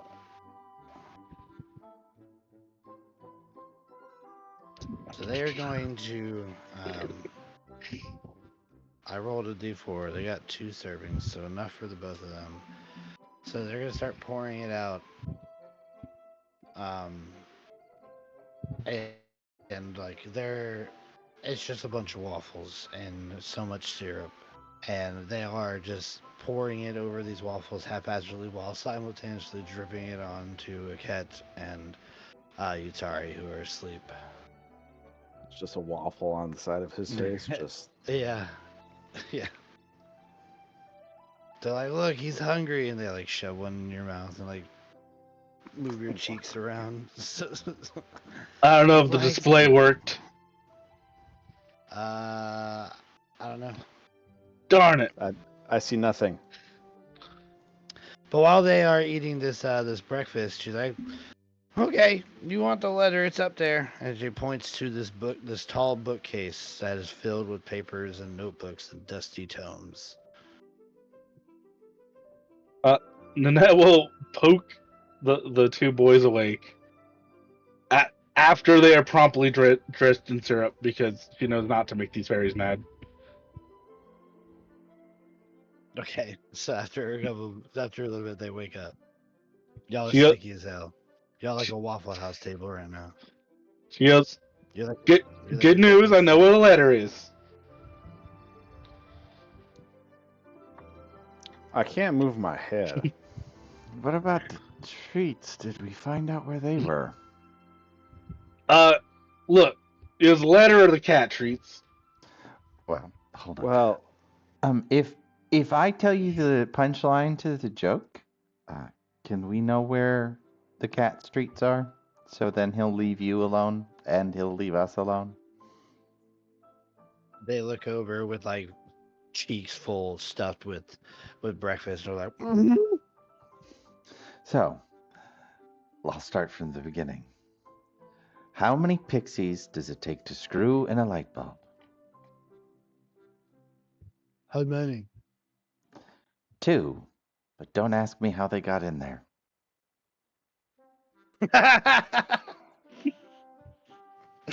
Man, the second time you said that, my Yeah. brain went, "Oh, this is gonna be a sex joke." Damn, and it actually made me laugh. So, fuck.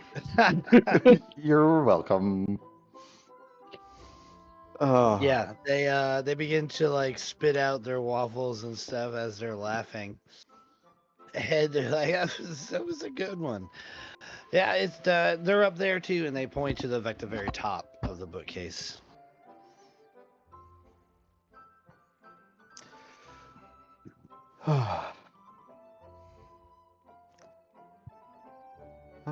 it'd be really nice to be tall again.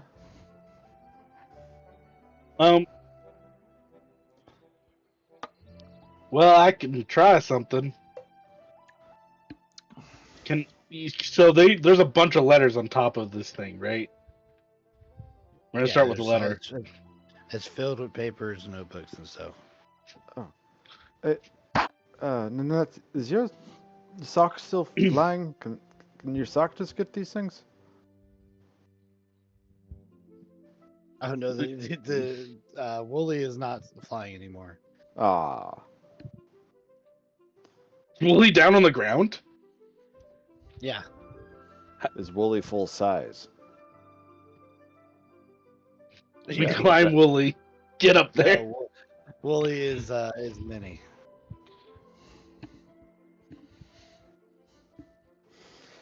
Taking away Rick- all the easy answers, Vader. You cause an object know. that's in range that isn't worn or carried to fly to your open hand. It must weigh more than 10 pounds. And that's gonna embrace nihilism and just will a paper at her and know it's gonna hit her. The paper the size of a truck. Yeah, it's just like no, that's like Yeah. this ain't gonna be fun. She just like flings her hand out. So I'm gonna treat this like into your relative size. Your magic's gonna work that way. So it's not you're not in range. And that will go. Well, that didn't work.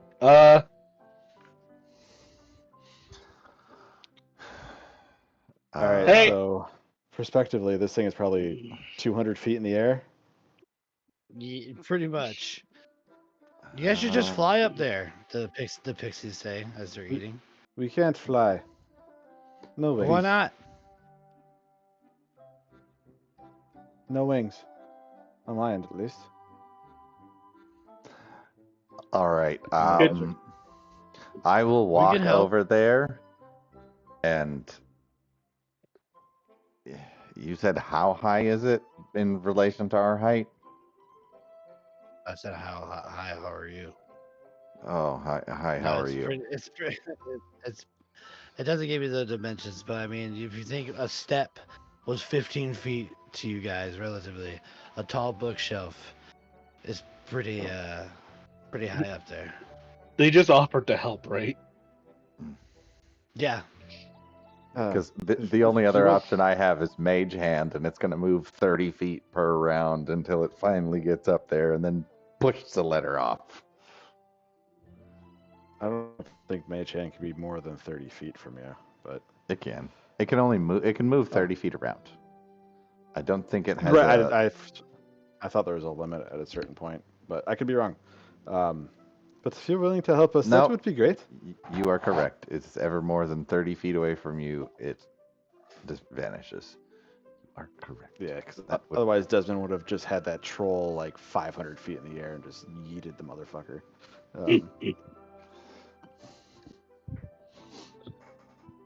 I mean, but if you're willing to help us, that would be great. Okay, so Yeah, we can make you fly. Mm, And it won't hurt? I mean, it doesn't hurt when we fly. Okay. well, That would be very kind of you. All right, what do you have to trade? Oh, I don't have anything to trade, unfortunately. uh, Let me take a I, look. I have more jokes. Wow, we already heard a joke, and then we already had breakfast. We want something else. Hmm. Uh, I did not Uh, build for this level of shenanigans. I've got a. Unfortunately, all I have is this lock with no key. It is a challenge, you see, to try and get into it. Otherwise, Why would you have a lock with no key? for the challenge. What challenge? The challenge of getting into a lock with no key. Could you do it? But it's not Nope. locked on anything, so what's the point of getting into it? Can you unlock it to put it on anything? If you can, then somebody else will have to complete the challenge. But if I unlock it and put it on something, And then then I have relock to it. try to unlock it again. Only if you want to get into that thing that you put it on. No, what Be- if I want to? It would be. Then I I'd rather wouldn't have a recommend key putting it without on a your lock. thing. Why would you rather have a key without a lock? You can't unlock anything without a Because lock. then there's the mystery that I might one day find the lock. To be fair, I picked this up thinking it'd be good for a prank, but the challenge of unlocking it was kind of stumping me. I thought maybe you might enjoy it, because then you could play a prank on somebody else to put a lock on one of their things without a key. But if you don't want it, this is fine. Give me a persuasion check. Persuasion with my -1. Oh, actually, not terribly. That's a 16 on the die for a 15 total. All right, yeah, you got a point. I could play a prank on Tina. That you could. Okay. Well, then give me that. And He she hands it. grabs the lock from you, and then she just looks at you and goes, "Ah!" and holds her breath, and then you feel yourself start to lift, and she starts to fly with you, and you're. What do you do? I fly up towards the letter and the cat tree and knock the letter down for the other Okay. two. As you're kind of flying, she's sticking with you, and you notice that she's like holding her breath, and like her cheeks are starting to become a little rosy. And as you're moving with purpose, she like lets out her chest. She's like, "Oh wow, you're really good at this." And then you feel just the magic come out, Oh, and then you start to fall. And she's like, "Oh yeah," and she holds her breath again, and you're like caught upside down, and you're just, "Oh." this is nerve-wracking. Please, I'll try to make this quick. Please hold your breath. And yeah, he's gonna go push the letter off as fast as he possibly can. Now that he knows it's Uh, on this pixie's whims of holding her breath. Nanette is gonna run under them and just be ready to cast Bubble Lift, just in case. And So I you will fly up onto attempt the to book. get the letter. Okay, so you fly up onto this bookcase, and on this bookcase you see that there's a cassette um, that has the word "vegetable blade" written on the label.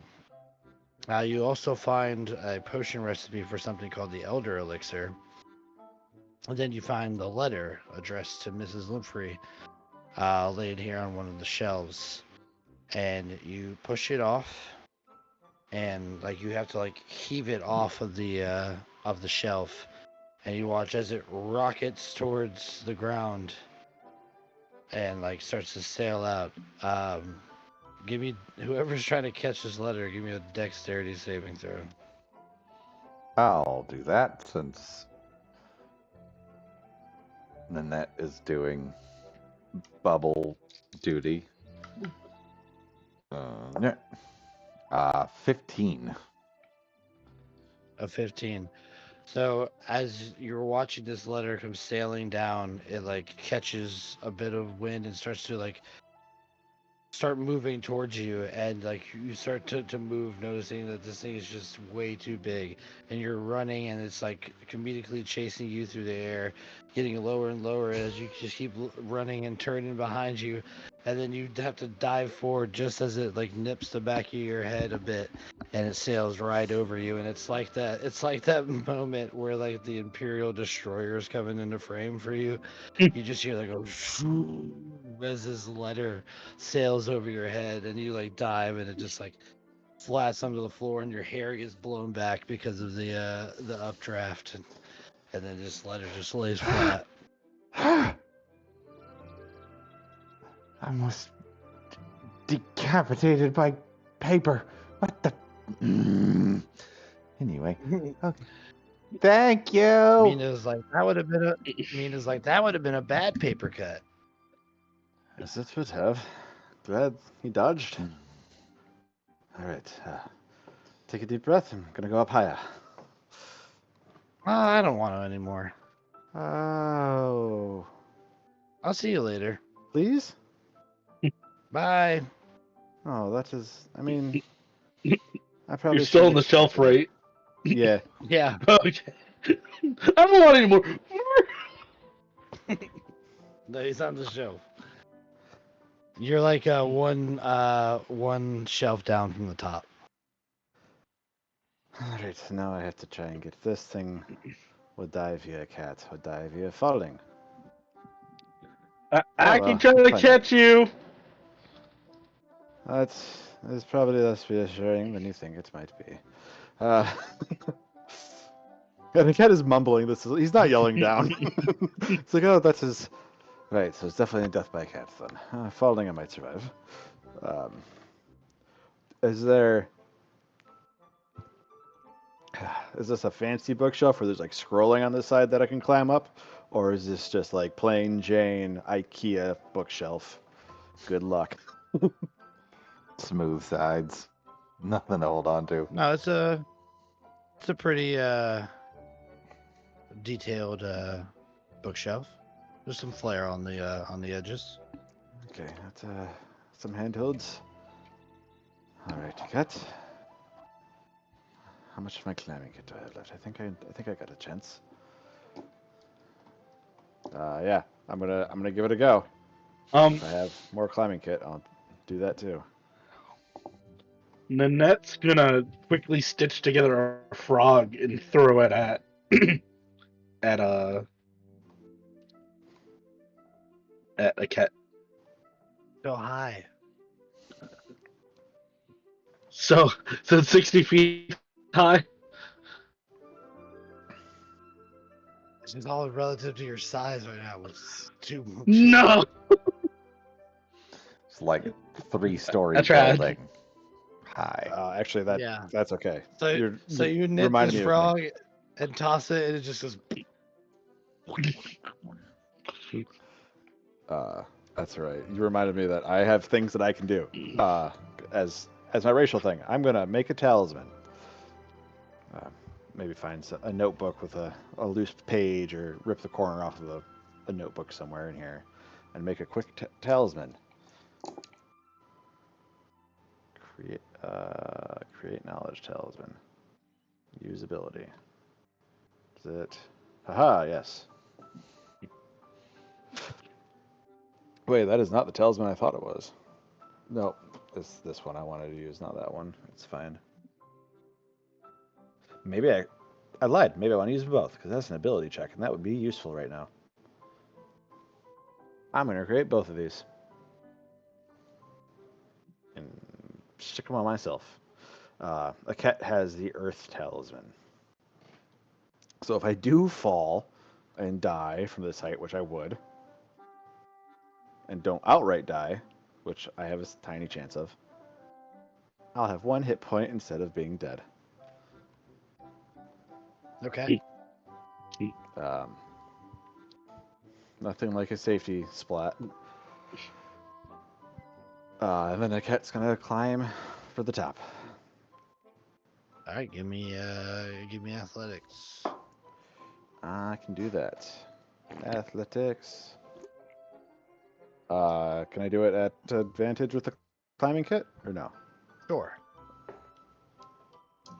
And I said I was going to use the knowledge talisman because he needs all the help he can get right now. God, thank goodness you were being kind and gave me advantage tonight because that was a natural 1. But that is a 17 plus 2 is 19 plus 5 on the d6 is 24. 24. Yeah, so you create this talisman, slap it on you, take a deep breath, sling yourself over into the side, start using your climber's kit to climb, using the little bit of grooves on the edge here as decoration, but use as a foothold, and you climb your way up to the very top where you see sitting right in the center on this dusty shelf top is a sachet embroidered with the name Emerson on it. And from inside, you can smell a pungent aroma of cat treats. This sachet is how big in comparison to me? If so, like, picture a like a toddler carrying a beanbag chair, like a standard beanbag chair, over their head. Okay, so doable but weird. Yeah. Okay. Like I'll take you're one little like shift to the side of just like this the momentum taking you, you know. Yeah, no, he's Yeah, I'm definitely gonna, doable like, but weird. yeah, we're gonna roll it towards the edge of this thing and just maybe don't stand below this one. That's gonna run away from the thing. I got it. I And got it. it's your death wish. Push. Are they So hard you treats or soft treats? They won't matter. So you push this sachet and you push it until it gets to the point where gravity takes hold and it pulls out of your hand, and like you have to like you're dangerously close to the edge as you watch this thing just go down, down, down, down, and just onto the ground. And those who are on the ground, it like shakes a bit. You're like, oh. I'll trundle And then over it and settles. move it out of the way. So, or maybe you use it as a landing pad. What? So I can splatter on more hard things? I don't really plan on jumping from here.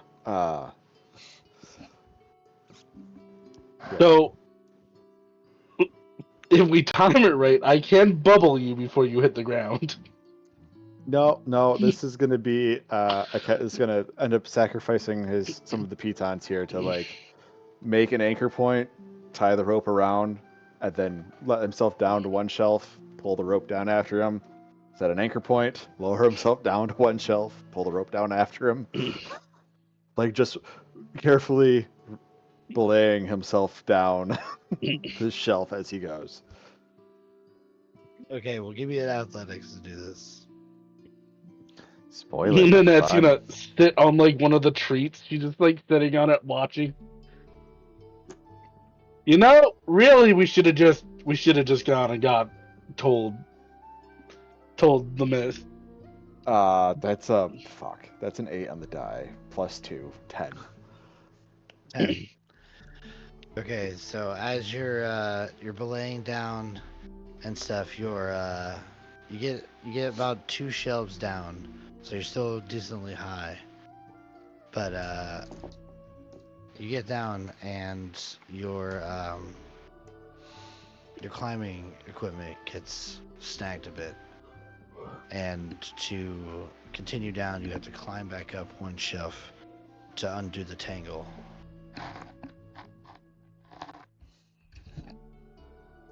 Okay. Off we go. Come on, kids. You can do better than this. You know how to tie your ropes. This is All right, like give me another athletics. week 2. Better. That's a 16 plus 2 for 18. Okay, so yeah, you climb up, get the snag. It takes a little bit of time, but you eventually are able to come down. The cat is shaking as he finally touches the ground.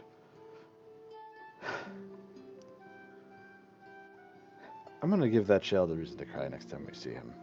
Let's just be on our way. Honestly, I keep saying, but it really ain't worth the button. Yeah, this is it's it is what it is. Now at this point, let us just get to the cat, so that the cat can get us the potion, so that we can leave. What if the potion's back up here?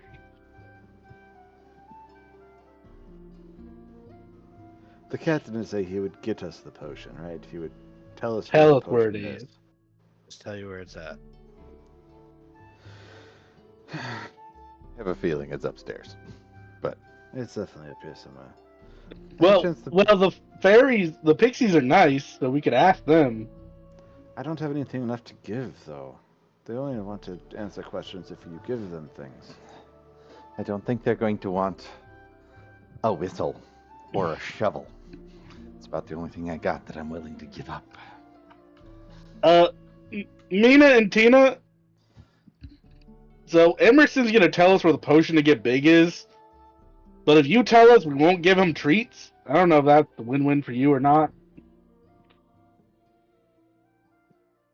No response. But Emerson's getting some treats. So, yeah, if we just go, instead of going all the way down the stairs with these things, which would take us days, at the top of the stairs, if we holler down, Emerson, we have your bag of treats here. Do you want to tell us where that potion is at?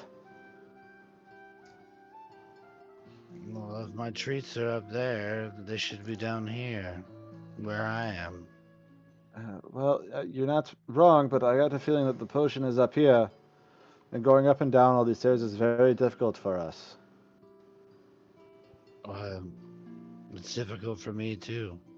I mean, we will push the treats down the stairs to you. Am I wrong? Is the potion up here? If you're gonna push it to me, then it means I have to walk over to the stairs to get it.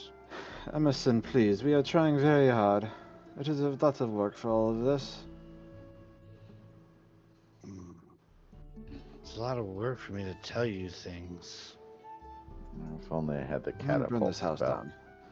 It's like, this is the one time I wish I had catapult as a spell. Just be like, fucking take your shit. Just fling it at him like a bullet. Well, is there a handrail banister type thing going down into this cellar, or is it just? Yeah, there is. About 30 feet above us. Yeah. Yeah, more, a little bit more. Jesus. All right. Relatively. It's a fast way Look, we down. just start rolling treats down the stairs. Let's not overthink this, folks. Yeah, you just roll this. They clop down, and then you just hear like a sigh. And then Emerson, you see like him like appear, and like pick up one of the treats, smacks into it. Yeah. If you're gonna find a potion, it's on the Mrs. Work table. That's the one in the center of the room here. That's the one. What's the potion look like? Couldn't tell you. Yeah. I'm burning this house down.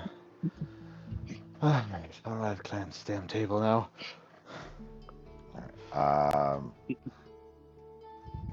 I'll try to climb it this time.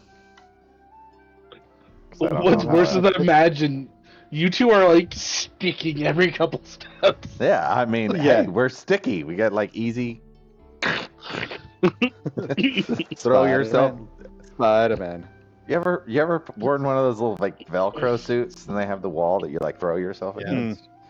Yep. That's what we're looking at right now.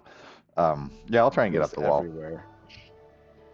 or up the Now, table. Emerson's like, oh yeah, I remembered. It's the orange one. That is good information. Thank you. Thank you, Emerson. Can cats see color? It doesn't matter. The cats can't normally talk. That's Cats true. can't normally talk. Don't question it. It's So the you gray see- one. So you see, yeah. So you see the orientation of let me get of the table, right? hmm So obviously you know how tables work. They have 4 legs. Which corner are you guys trying to climb up?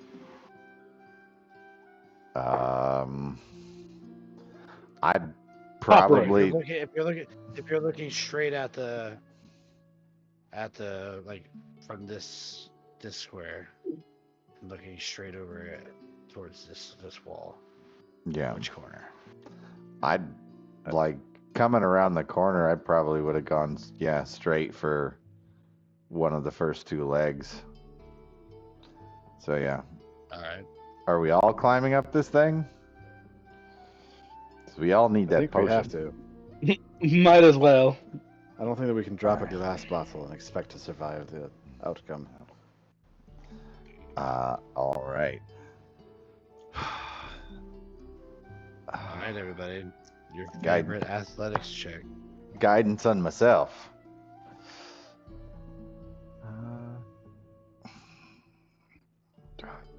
Why? That's for one. Or until it's activated. Damn it. That means that one's gone for me. That's fine. And the climbing kit gives us a D4. Yeah. Okay. All right, get that out too. Never give up. That is a 13. That is a All right. 18 for a 24 for Nanette. What's our order? Who's climbing up first? Not me. Probably would have been a cat. His climbing gear. He's just trying to lead the way.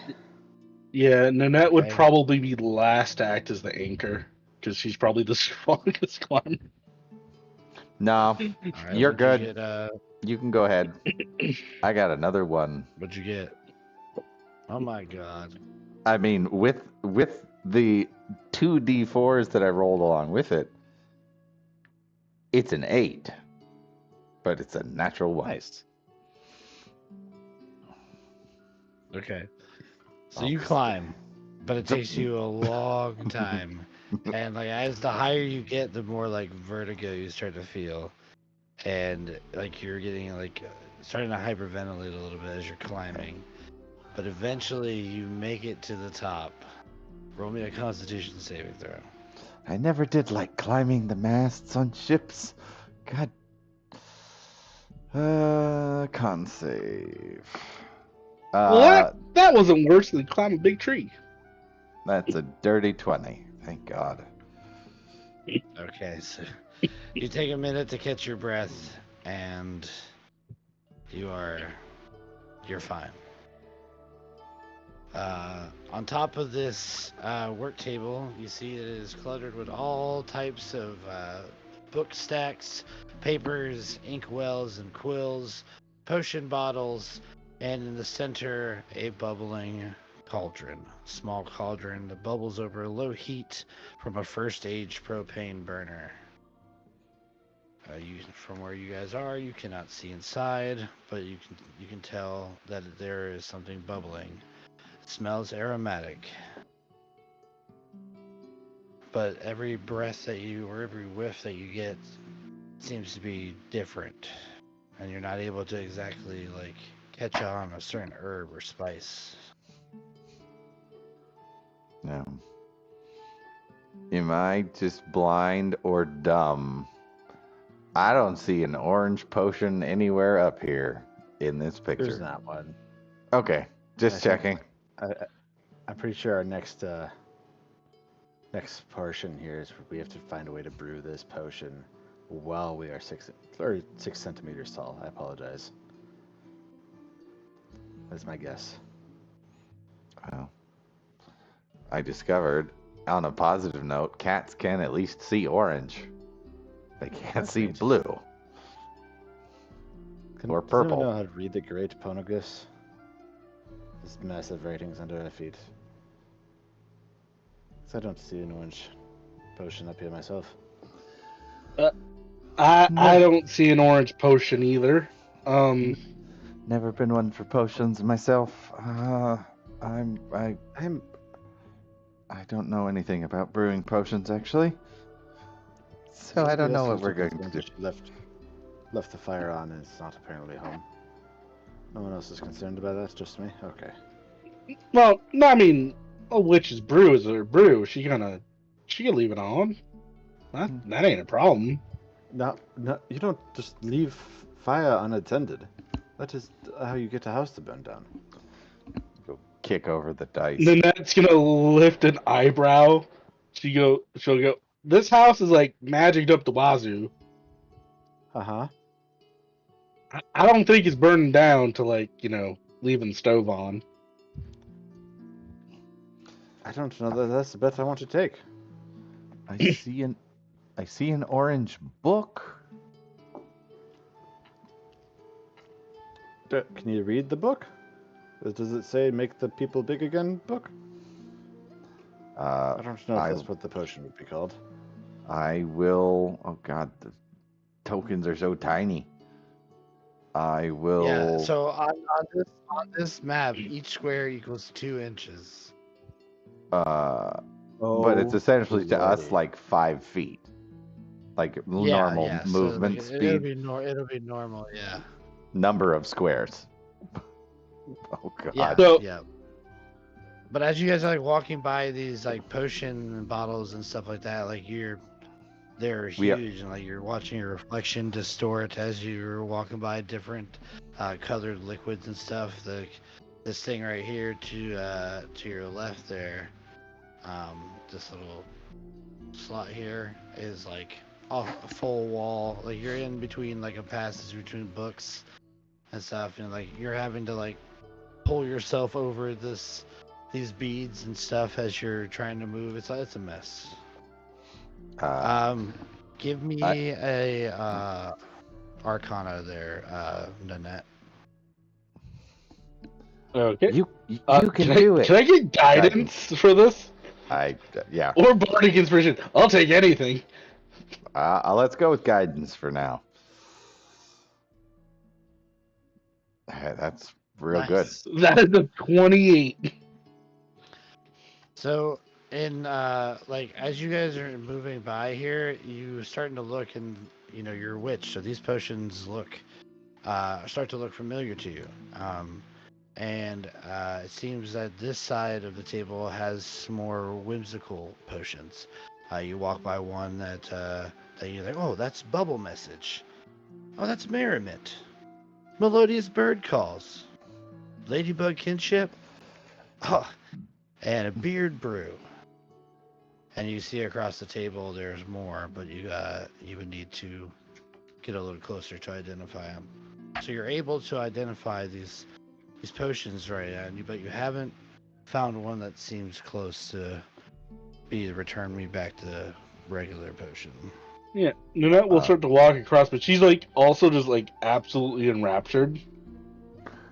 Can we read the orange book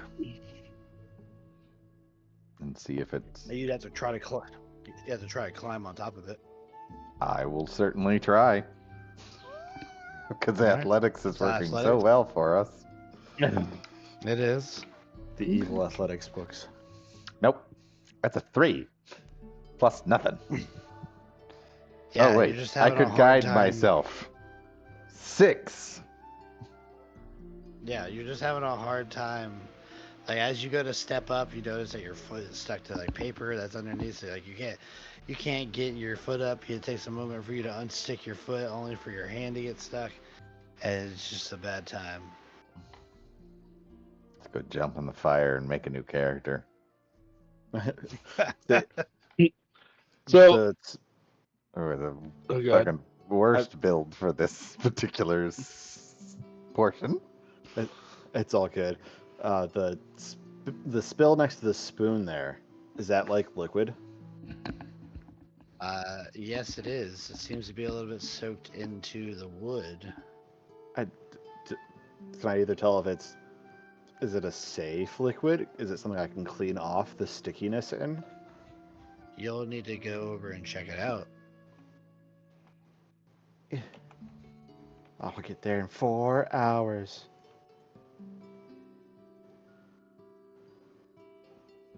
And were these the other potions Nanette was trying to read? The two up there. I'll carry over your. I see, because there's more over here. Oh boy.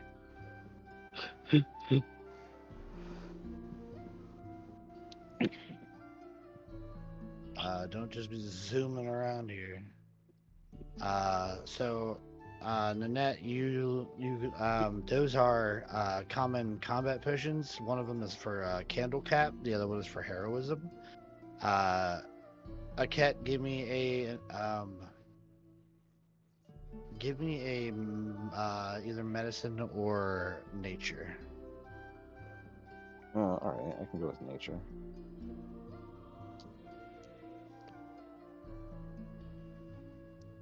That's a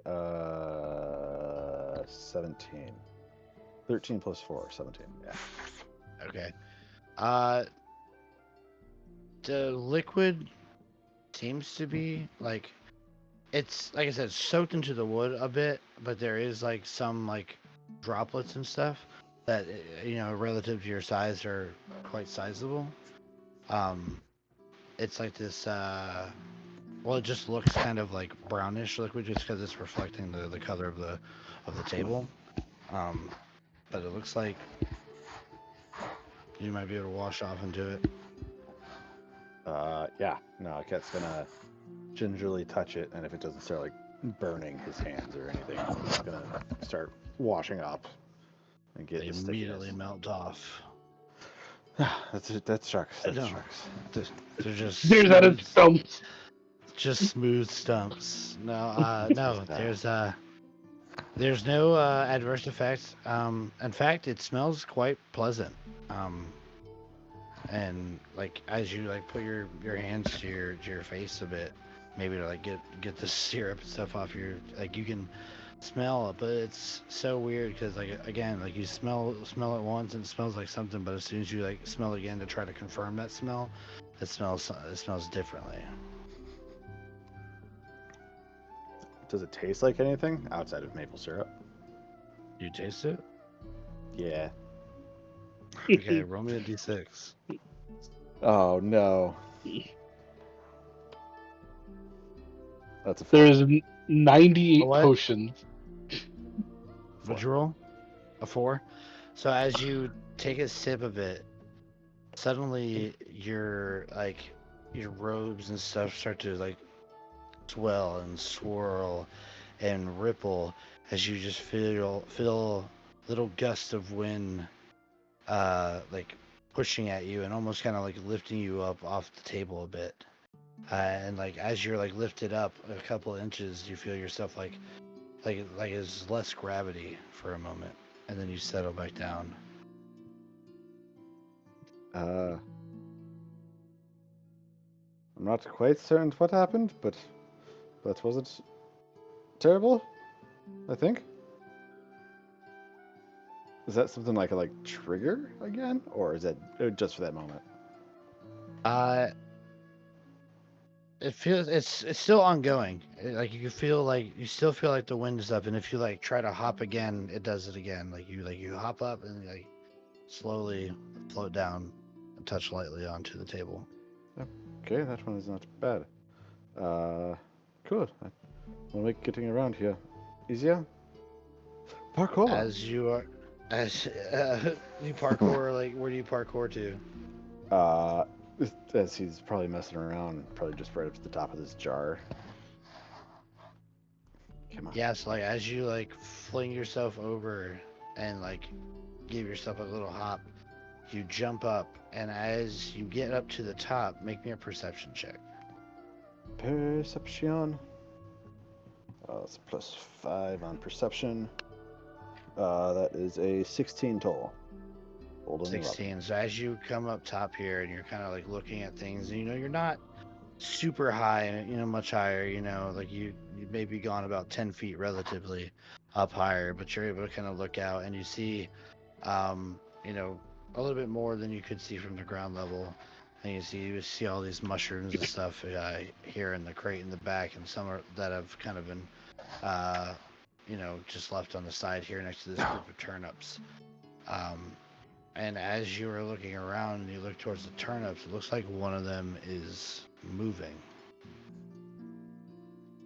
And then you hear like a crunching sound, as if like something is biting into something crunchy. And then you smell the distinct smell of turnip come wafted across. And then you hear another loud crunch. Nanette, do turnips crunch on occasion? Like by themselves? Just move around rolling into things and crunching? Nanette will go, what? And she's gonna start walking over. What fucking turnips do you know? Hey, man, it's a weird island. You just kind of accept things. As you are yelling true. out, there's a pause in the movement of the turnips. Oh. And then you see it starts to move again, as if like more jerkedly. And then climbing over the pile of them is this creature that, in your relative size, is humongous. He crawls up over the turnips, and he sees you guys. What the fuck is that? fuck is that? It looks like the cross between a rat and a Venus flytrap. And as his jaws crunch through the bit of turnip that is in his mouth, and he sees you, he gnashes them together, and you see like little bits of pollen start to come off as his fur kind of puffs up in a threat display, and he starts to growl. And I need everybody to roll initiative. No, thank you.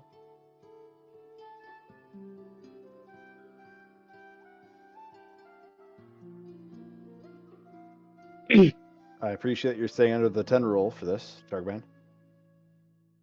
Got you. I'm exactly at 10 there. Oh. We are all obeying the rules. 10 or under. Would Nanette know what this is? Because it's maybe like a farm pest? You may make a relative check on your turn. Oh, hell yeah. Let's go.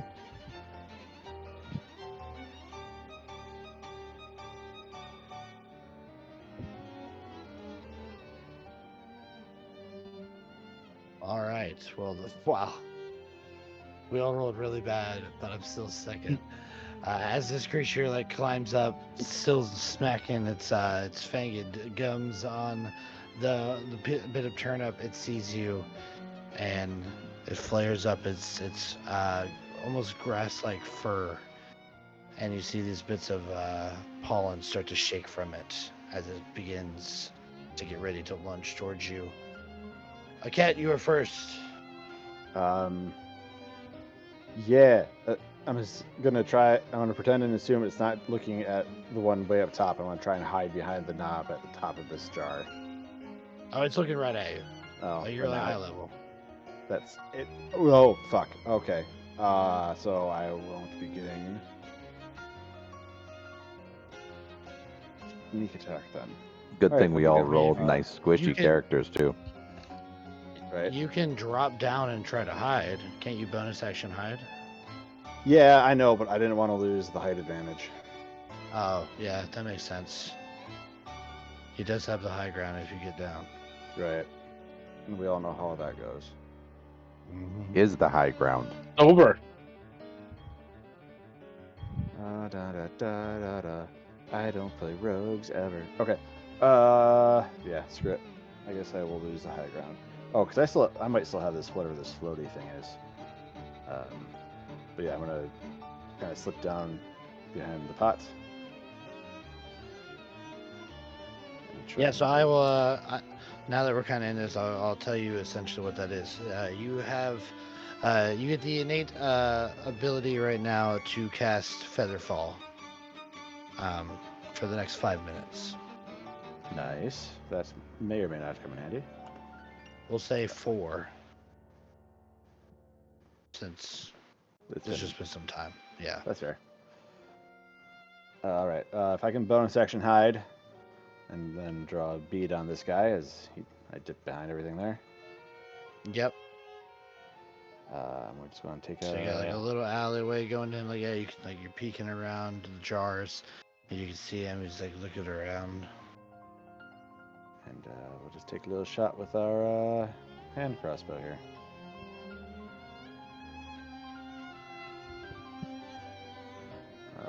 So that's 5 total. 5 total. Well, I'm sorry, it's a 16 to hit. It'd be +5. Oh yeah, that hits. I was like, this is gonna be bad if we're rolling 5s. Right. Let's see here. What the hell is the damage on a hand crossbow? D6. Appreciate you.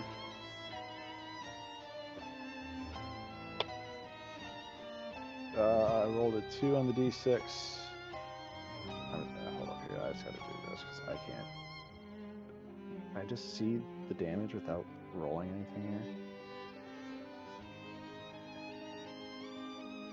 Just quick damage, and then you'll have the. Oh, it forces me to roll. You don't have. it. Oh. Fuck, I should have rolled it. Should have. +3. Screw it. Oh, all I right, mean, you can rolled this roll on anyway. physical dice if you want, but it's +3. Yeah. I rolled the same thing on the physical die, so it's 5. Okay, so 5 points of damage. Did you roll stealth?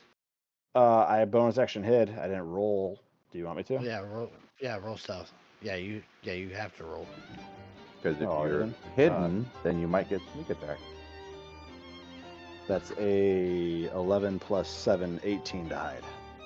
Okay, I'm gonna use this thing's not passive but active.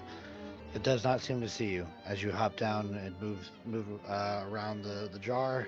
It's looking around for you. You peek out, shoot, and you catch it, and it's like rears back. Ah! So 9 points of damage with the extra d6 from sneak attack. Nice.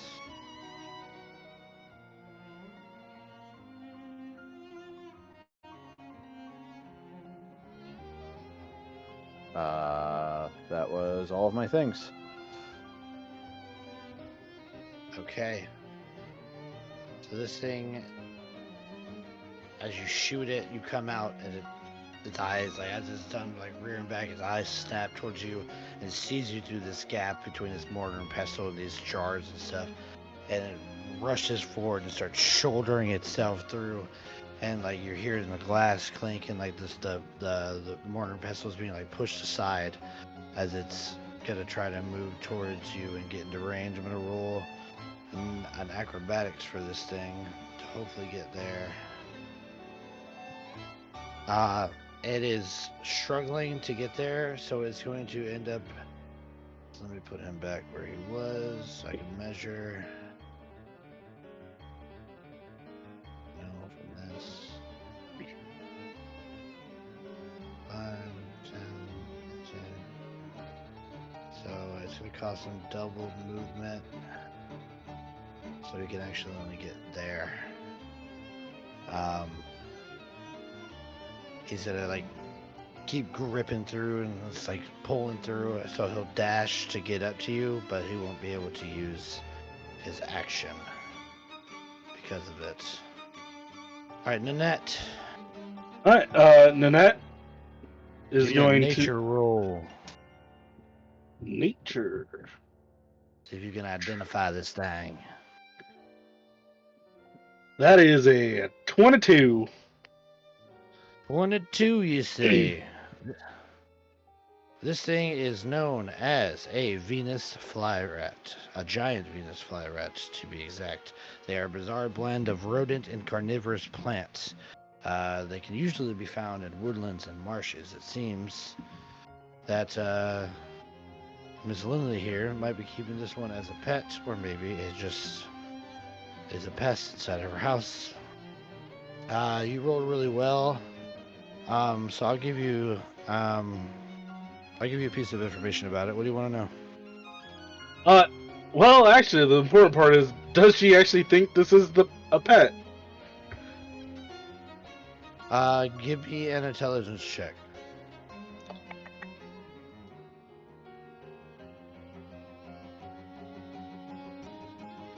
$18. As you're like looking around, you can see that across from you on a different shelf there is a cage, but it seems to be closed. The cage, but it's closed.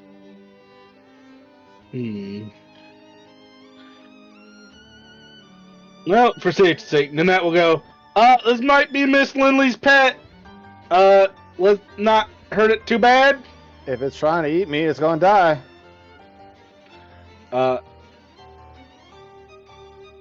Nanette will run over here. Kind of putting herself over in this corner. But then she's going to point. You just start quick athletics to hop over that spoon. Athletics? Easy DC, but I just want to see. Yeah, you're good. When she hops over, she's gonna go. Well, shoot, whatever. And then she's just going to point at the turnips. She's gonna go, if you're gonna hit the turnips are gonna hit back. And she's gonna cast Forest Guard as a little part of the turnip rolls out into like a baby turnip, and it starts spinning its head to shoot leaf blades out of it. And I'm gonna put it here. Blastoise used leaf attack. That's so cool. First time it starts there, so it does. I don't think it. Blastoise use leaf attack. I did. Is that what you said? It definitely Wow. Wow. And nobody called me out on play it. Pokemon. Tell me you play Pokemon. I'm doing it right now. I'm doing it right now. Tell me you play Pokemon without telling me you play Pokemon. It was also wildly incorrect. It's Bulbasaur's move, not Blastoise. Oh, I can use a bonus action to attack. Secret is small, so this is let me Tiny. Yeah, it's like a little turnip person with a smiley face, and it's just sitting there. It doesn't have arms, but it's just sitting there spinning, and it's getting ready to shoot a leaf off the top of its head. I'll have it be right here. I mean, more like Oddish than Bulbasaur, or yeah, it's like an Oddish. 22. No, it's like a Zapdos. Doing Leaf Blade. 22 will hit. 2 points of splashing damage? Yeah. Slashing. And that will be Nanette's turn. All right.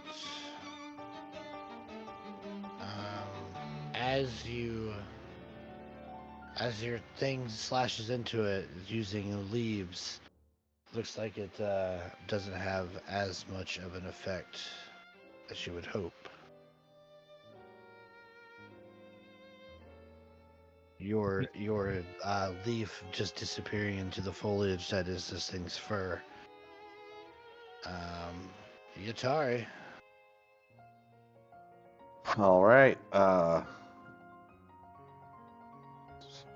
10, 15, 20, Let's go to like here.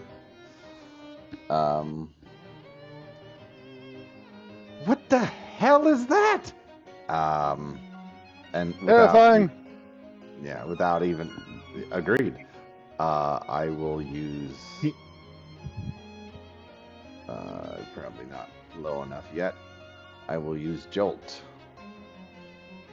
And I will roll physical dice for this, though. 14 plus 5, so 19. That'll hit. Max damage, 8 points of lightning damage. Nice.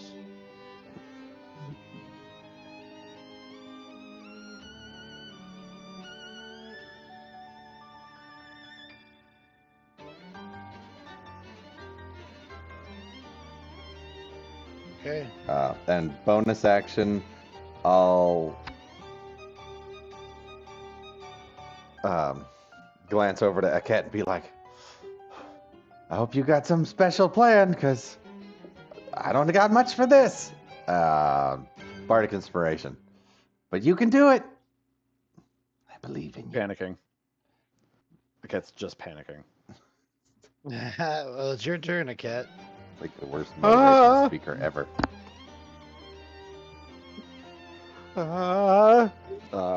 Yep, I'm panicking.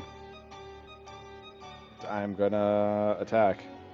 Does that little oddish over there give me a leaf or give me a leaf blade? Give me a fucking advantage? That's the word I'm looking for. Not sure. Small animated shrub.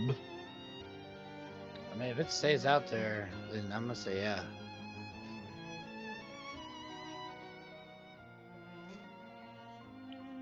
Alrighty then.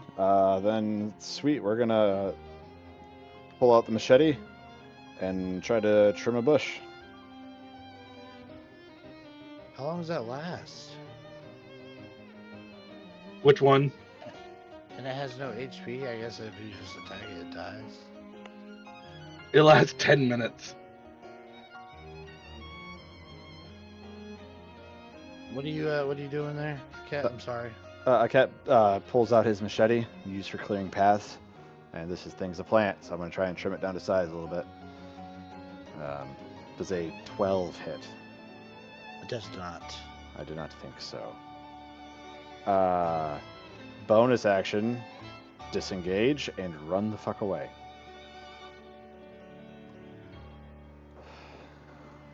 Which is not a very nice mouse thing. The giant fleet Venus fly rat. Knowing the name of what's about to kill me does not make me feel any better. What do you mean? We're just little guys. Except It is- when we're little. Twice as big as I am right now. This thing is. You're taking some hits here.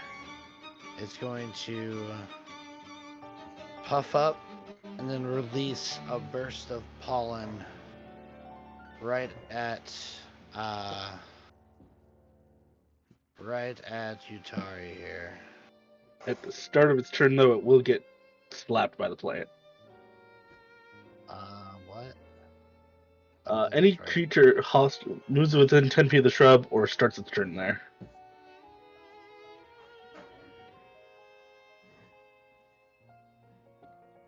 Get him, plant. Creature hostile to you that moves to a space within. Oh, okay. Come on, Roll your... Does a 12 hit? No, it does not. I need a wisdom saving throw from Utari. All right. I'm wise. Not really. I fucking smack. I'm wicked smart, man. That's a 12. A 12 passes, so you Ooh. get buffeted by this pollen, and you feel your mind start to swoon and swim, and you start to just feel really dumb.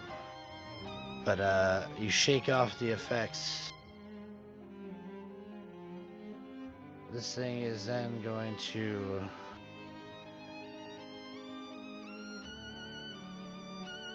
move closer. Let's see. It's gonna come down here. Come down here. And then come over here.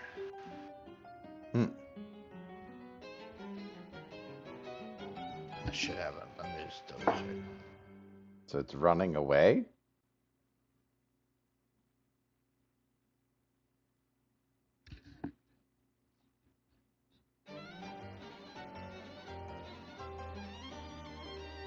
Yeah, that's where it goes. Right there. Right there. Alright, that is its turn. Does it appear to be running away or just like fleeing or just trying to seek cover? It seems to be trying to get away from y'all. Okay. Nanette, that is your turn.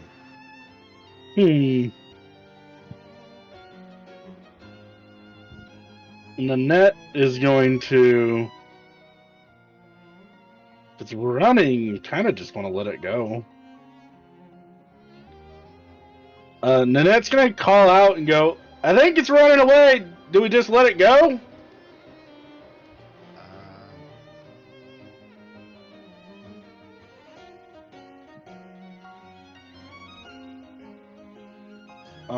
And then she's going to run this way, and as she's running, she's going to like pull out her like needles, and she's like stitching, just instantly, just in and out, real quick. And she's going to stitch up a bird, and she just slaps it on the back of a cat. And you will get proficiency in perception checks. In addition, anytime you do a ranged attack, you get +2 slashing damage I'll take it. from the bird construct. Bird. If I already have Alright. expertise in perception, then that doesn't stack, right? It does not stack. You also have a D6 that- Bardic Inspiration. Yeah. Was that in your turn, Nanette? Yeah. Alright, Utari. All right. Seeing this thing running away and not wanting to really deal with it anymore, I'm going to cast a spell. Boogadoop. As I cast Sleep. Oh, that's Alright, roll them 5d8s. 5, 10, 15, 17, 18. As this thing is running away, you cast Sleep, and you watch as it, like you earlier, slowly start to crawl, and then just lay down, tucks his tail underneath him, and just goes to sleep.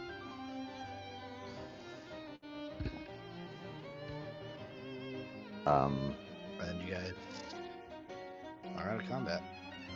Can I? No, probably wouldn't. I will move away from this thing. Back to the others. Well, I think we're good for now, but hopefully that thing stays asleep for a little while at least. Why don't we just tie it up real quick? I have rope. Okay. Well,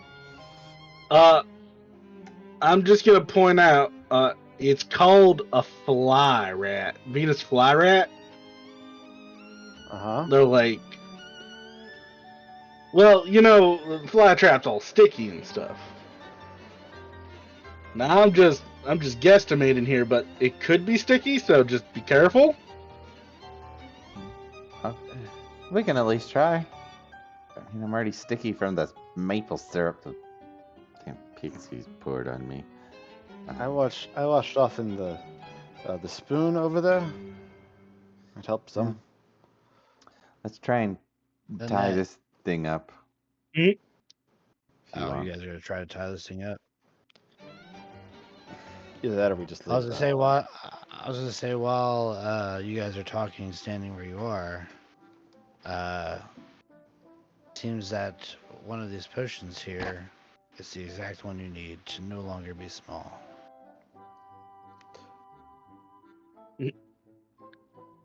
Nanette will kind of go, if only we had the gosh darn potion to get big, as she's standing in front of it. And then she'll go like that one right there, and she points at it. I'm sorry. Are you saying that potion right there would make us get big? Yeah. If we drink that potion, we'll become large again. Correct. That Jump potion. into the That potion. potion right there. Let's just drink that potion real quick. Yeah. I mean, well, yeah, I thought you guys want to tie the rat up first, though. No. If I can just become large, the rat is no longer a problem. Yeah. Yeah. Okay. Who wants to go first and see if this is right? I can't just parkours up there. I've still got floaty magic on, I think. Up we go. Yeah. So you get up to the edge and you can see it's stoppered. Uh-oh. Athletics, here we go. Yeah. come So in. try to pull this thing off. Yeah. Give me an You have athletics. Bardic Inspiration. Right? You can It's a do D6? it! Guidance. Yes. And a D4 for guidance.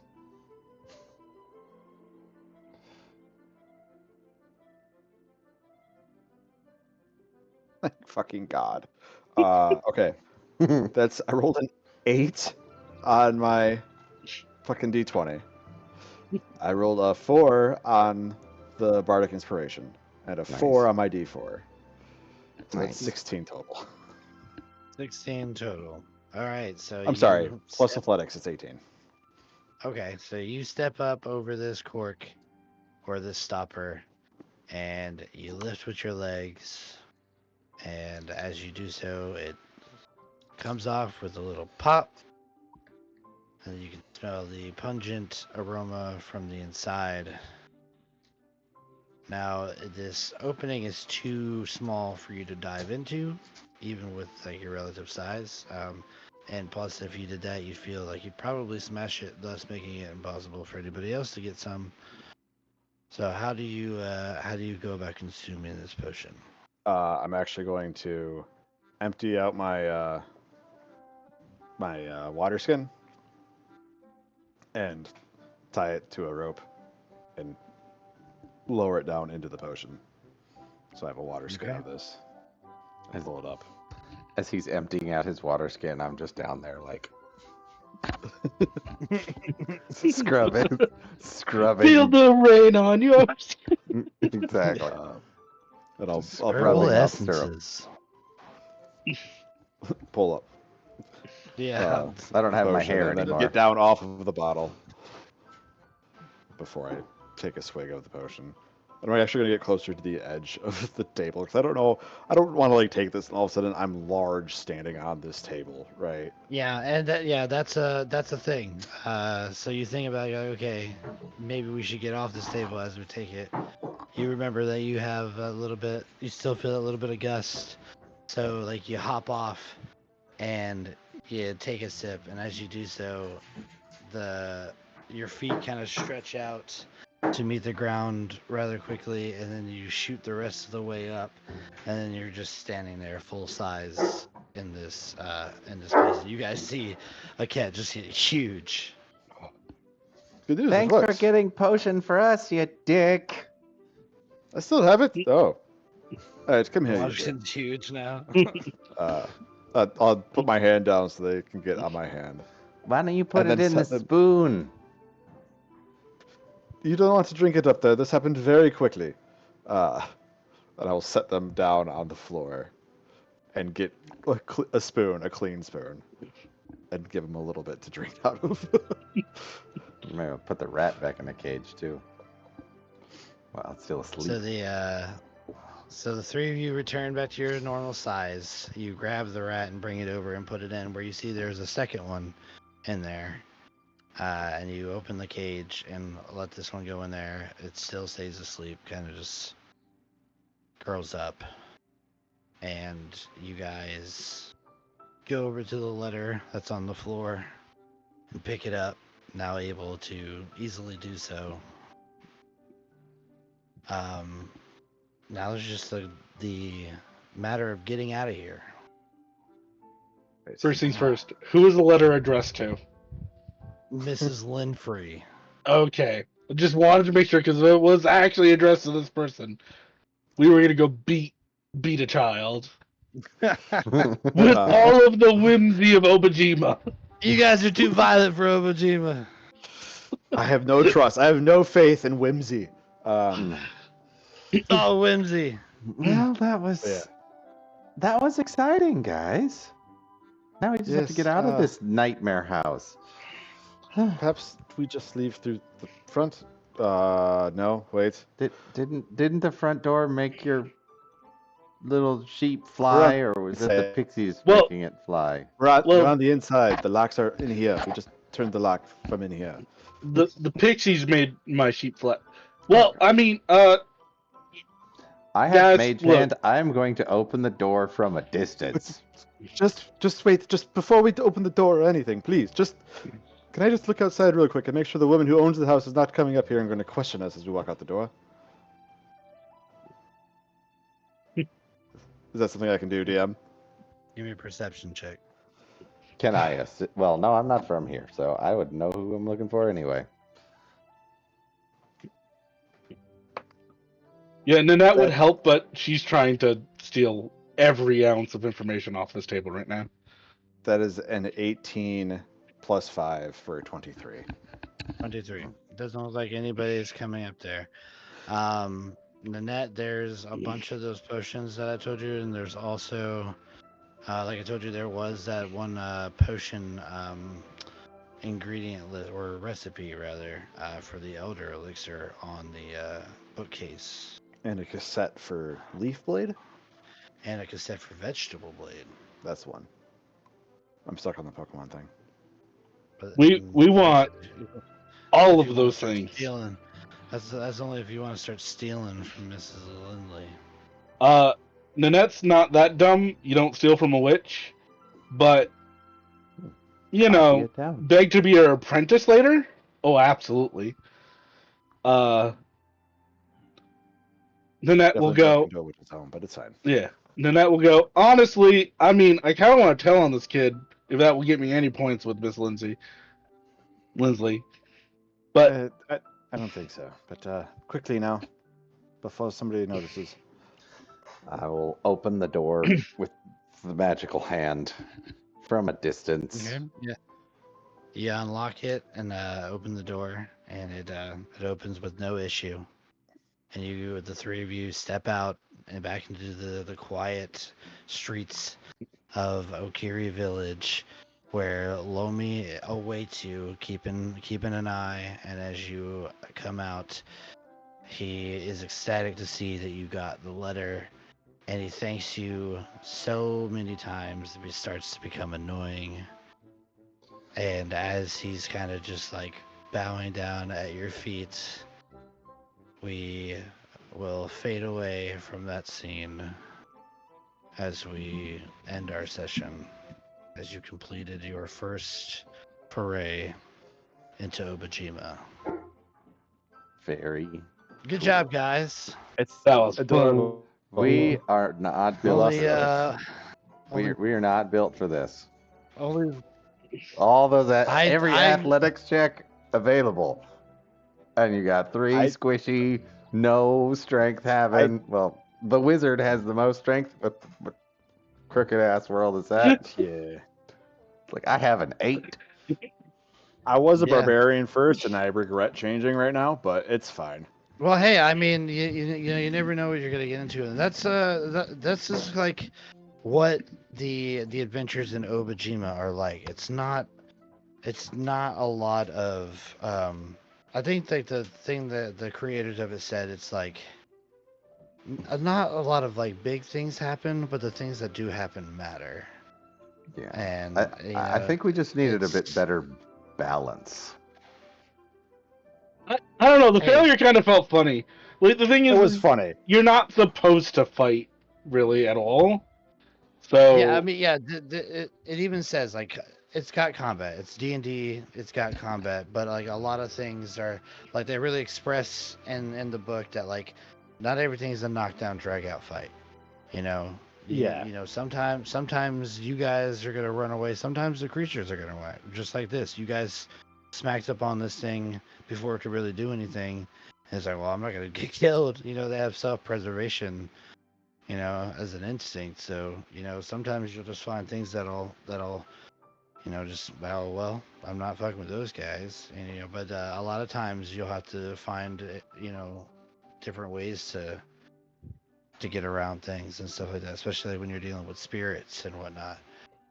But this is a fun little setting. I would I really hope to play something in it again. Um, Oh yeah. and I highly suggest you guys take a look at the source book because it's beautiful. The art's amazing. I like what they have to offer. It's very much slice of life type shiz. You know, it's not really fighting for your life on an everyday basis because Vecna hates the world or something like that. You know, it's No, little things like this. It was cute. It was fun.